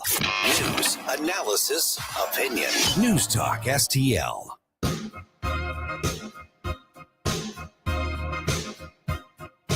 Be heard. Call 844-4-the-USA now to let Dan know what you think. 844-484-3872. The Dan Bongino Show. Man, I love feedback, but some of it is a little strange. So I've been talking about this scandal, this UAP UFO scandal in New Jersey, because it's a huge story. There are only two scenarios, and both are scandalous. The government's telling us the truth, and they have no idea, which is a huge scandal. Or the government does know and is lying to us, and it's a huge scandal. Someone responded on X, Mr. Bongino, you're smarter than this. Me claiming I believe this is a foreign adversary. I love when people say that. You open up with that, I tend to just dismiss it immediately, but whatever, I'll read on. Firstly, how would a military adversary logistically be able to fly large drones over an area without an Air Force response? I don't know. Ask China how they flew a spy balloon over the United States before public. I don't know, bro. I have no idea. Did you think before you actually sent that? You hit the send button. Secondly, why would they do such a thing without? Yeah, those balloons are really fast. They're hard to track down. Everybody in the United States with a freaking cell phone camera. So, secondly, why would anyone do such a thing without an apparent motive? Okay, I'm just going to dismiss that out of just ridiculosity. Are you serious? Did you miss this entire news cycle over the past 4 years about suspicious flying objects around U.S. military bases, Chinese spy balloons traversing the United States, spending an unusual amount of time over sensitive military? I mean, did you miss it? I'm not trying to be a tool, man. I'm just saying, think about this stuff. How would they be able to do this without an Air Force response? They've done it without an Air Force response. What are you talking about? Cue up for me, Cut 1. We got Congressman Jeff Van Drew, who is a New Jersey congressman who, obviously this matters. This has happened, the epicenter of this activity. Not the only place, but the epicenter of it is New Jersey. Someone also asked me, why would they be flying with the lights on if they were trying to stay stealthy? Who said they were trying to be stealthy? I just told you they're trying to send a message. They're trying to do the opposite of being stealthy. That's the point. That's why they're hovering low and slow. I think they're trying to send a message in this period between Biden and Trump before Donald Trump gets in and starts asking questions. Hey, look what we can do to you, because they're not going to be able to get away with it later on with Pete Hegseth and Trump in charge. That's the point. That's the point. I believe there's a certain level of institutional arrogance at the top of our Pentagon.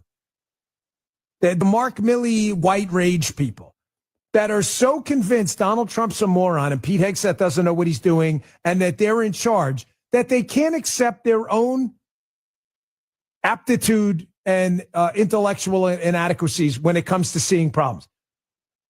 Folks, there's this misconception out there.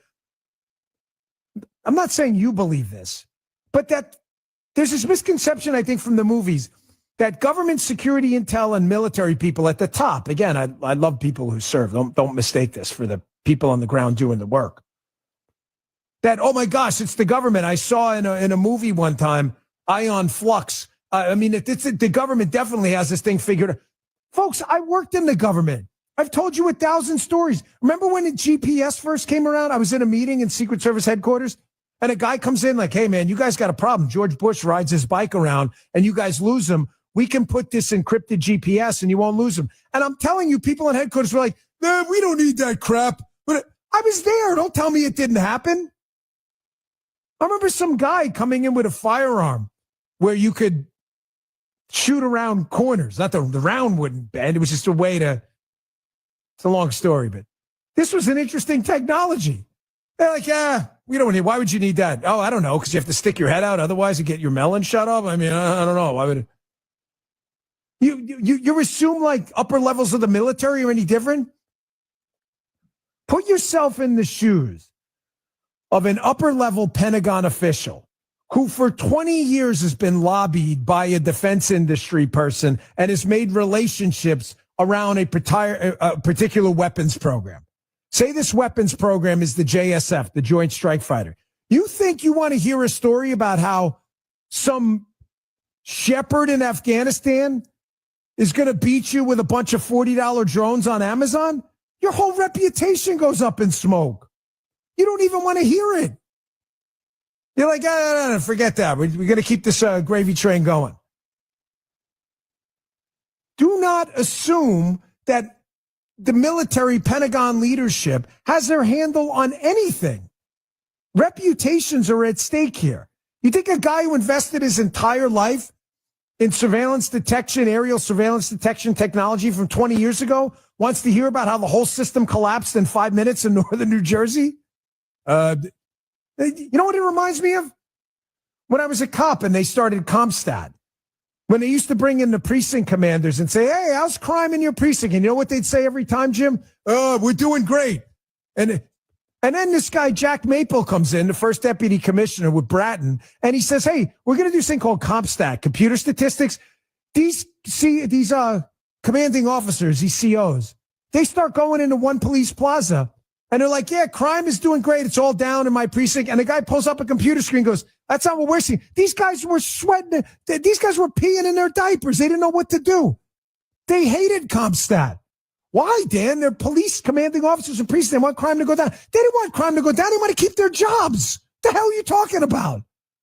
You think senior leadership at the Pentagon's different? They're looking at their next Raytheon gig. You think they want to hear about Joey Bag of Donuts' drone factory beating $1 trillion weapons program? Here, I'm going to go in reverse. Jim, cut 6. General Steve. I want you to listen to this. This is the Reagan National Defense Forum. Folks, I don't know this guy. His name's General Smith. Obviously, I just told you that. I don't know this guy. I don't never met him in my life. No disrespect intended. And this is a pretty good kind of minute-long clip. But this is, from what I'm hearing from very, very good people on the inside. I'm not talking about like deep state sources, right? I'm just talking about people I talk to. I deal with a lot of people. They want to come on the show, whatever. I meet them at events. They've told me there is this calcified attitude in the military where they're absolutely convinced that the model they've been using for 20 years to fight a new age war is going to work tomorrow when it barely worked yesterday.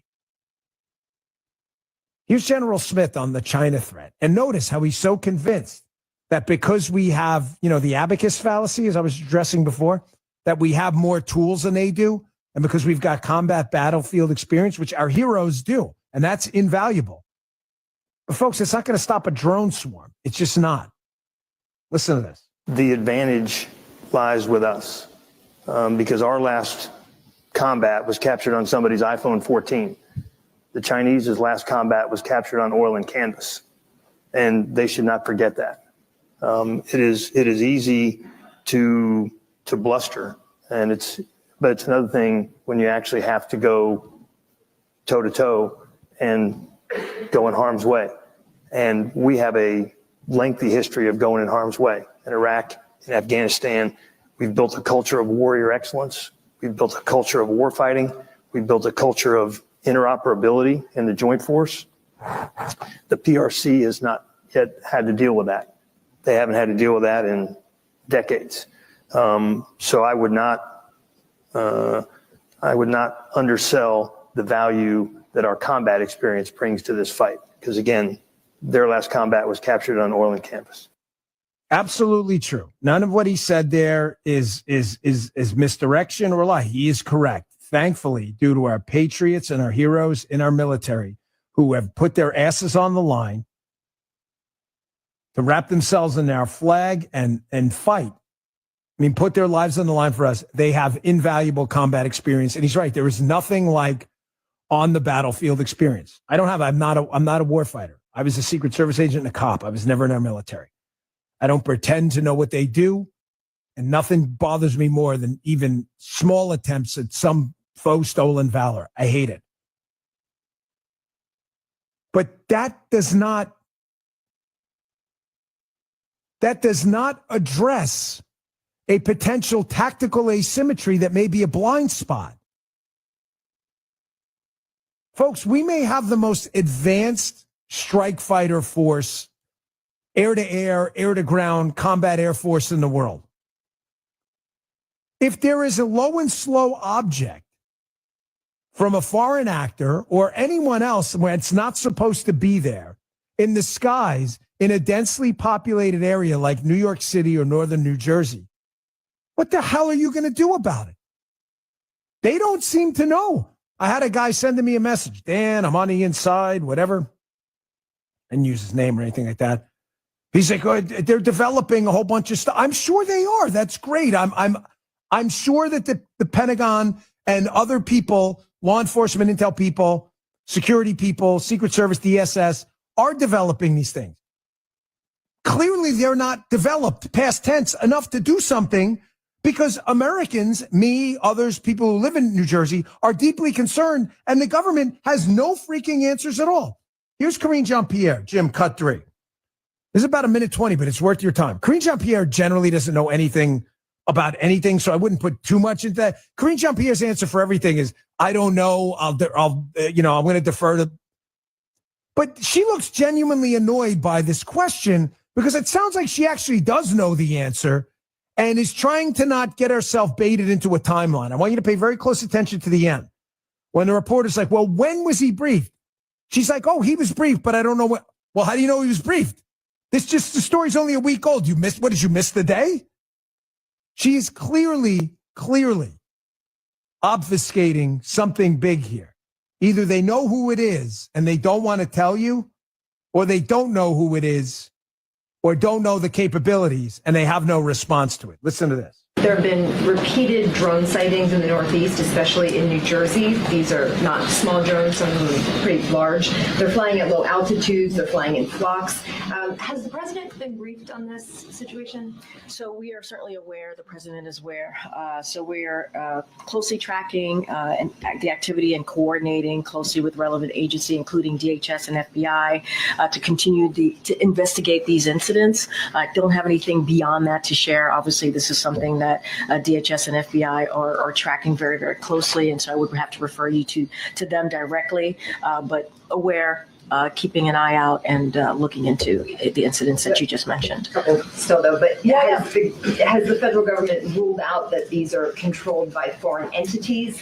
Yeah. And do you know if they're conducting surveillance over these So areas? I cannot make any kind of predictions or comments about that specifically from here. This is something that DHS is looking at and FBI, so I would have to refer you to them. I don't have anything beyond that. We're tracking this very closely. Obviously, we're all aware of the incidents that have been reported. I'm not going to go into what they could be or could not be from here. That is something that obviously is being looked at as those respective agencies that I mentioned. When was the president briefed on this? I don't have a timeline, but he certainly has been made aware so of this.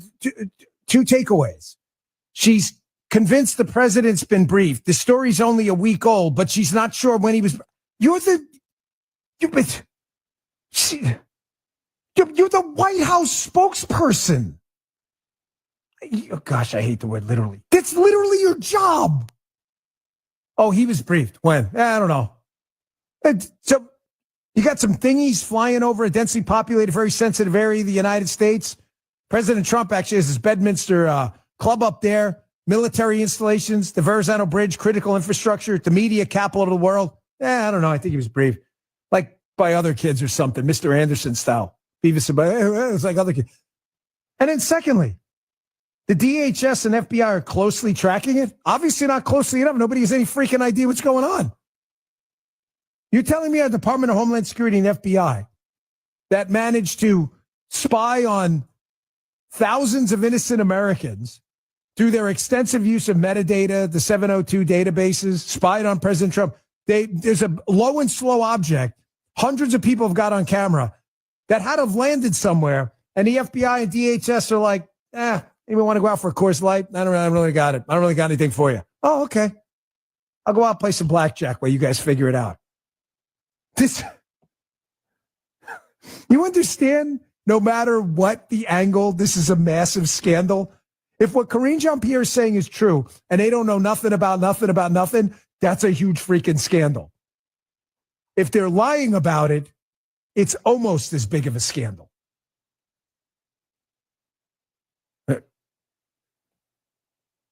Right. Jim notes this is the same government spent $42 billion on connecting people to broadband. Jim, how many people they connect? It was about 100,000, right? Jim's like, just dump the one. It's just a lot of zeros. Yeah, zero.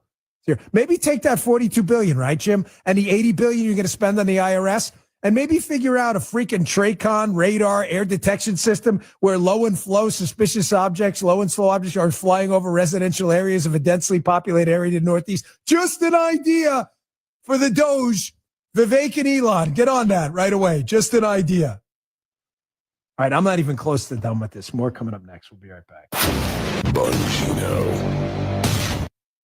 We all hear the radio ads about the IRS. They tell you to be afraid, to be scared, and they try to frighten you into calling. I'm not here to do that. Tax Relief Advocates is different. TRA is here to tell you that if you owe money to the IRS, whether it's $5,000, $50,000, or $500,000, we have a solution. It doesn't matter if you're sitting in your car, at work, or with your kids. No matter where you are, call now. 800-550-6486.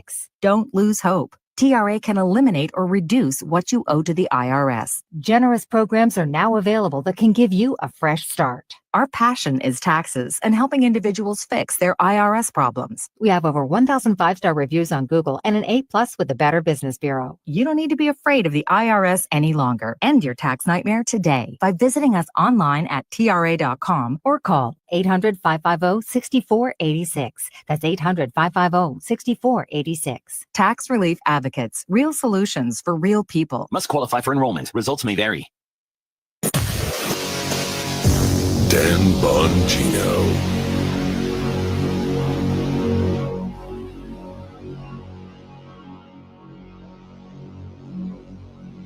This is what's happening. This was a premeditated, pre-planned, targeted attack. 50-year-old Brian Thompson was gunned down outside a New York City hotel. 101.9 and 94.1. Number one for conservative talk. NewstalkSTL.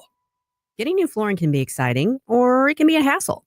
To make sure you have a great experience, use Michael's Flooring, like I did. Hi, it's Susie Moore, and Michael's Flooring has become my go-to for quality, variety, and an all-around great experience. They've been locally owned and operated for more than 30 years.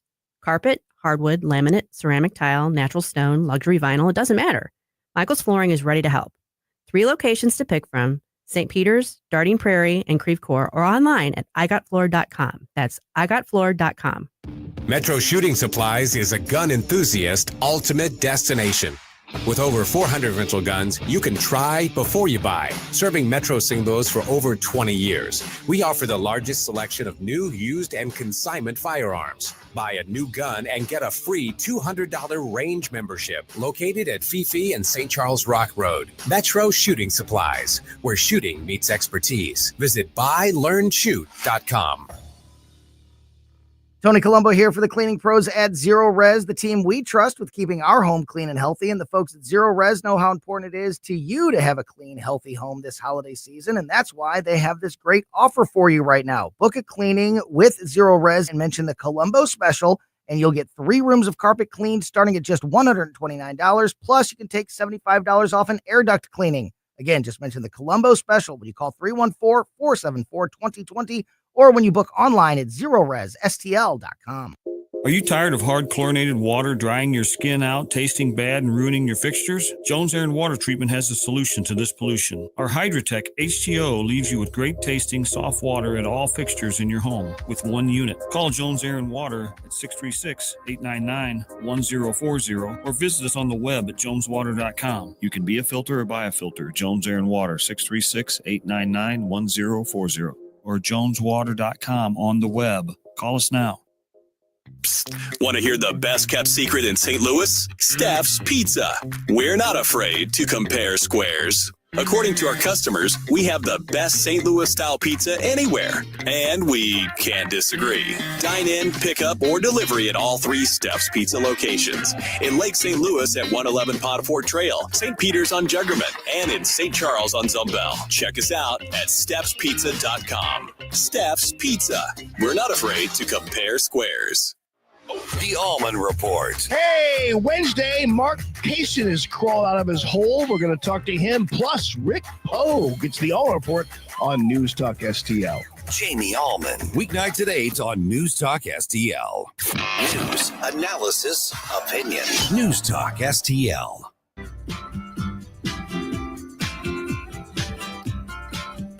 The most informative 3 hours you'll have all day. The Dan Bongino Show. So, I love the interactivity.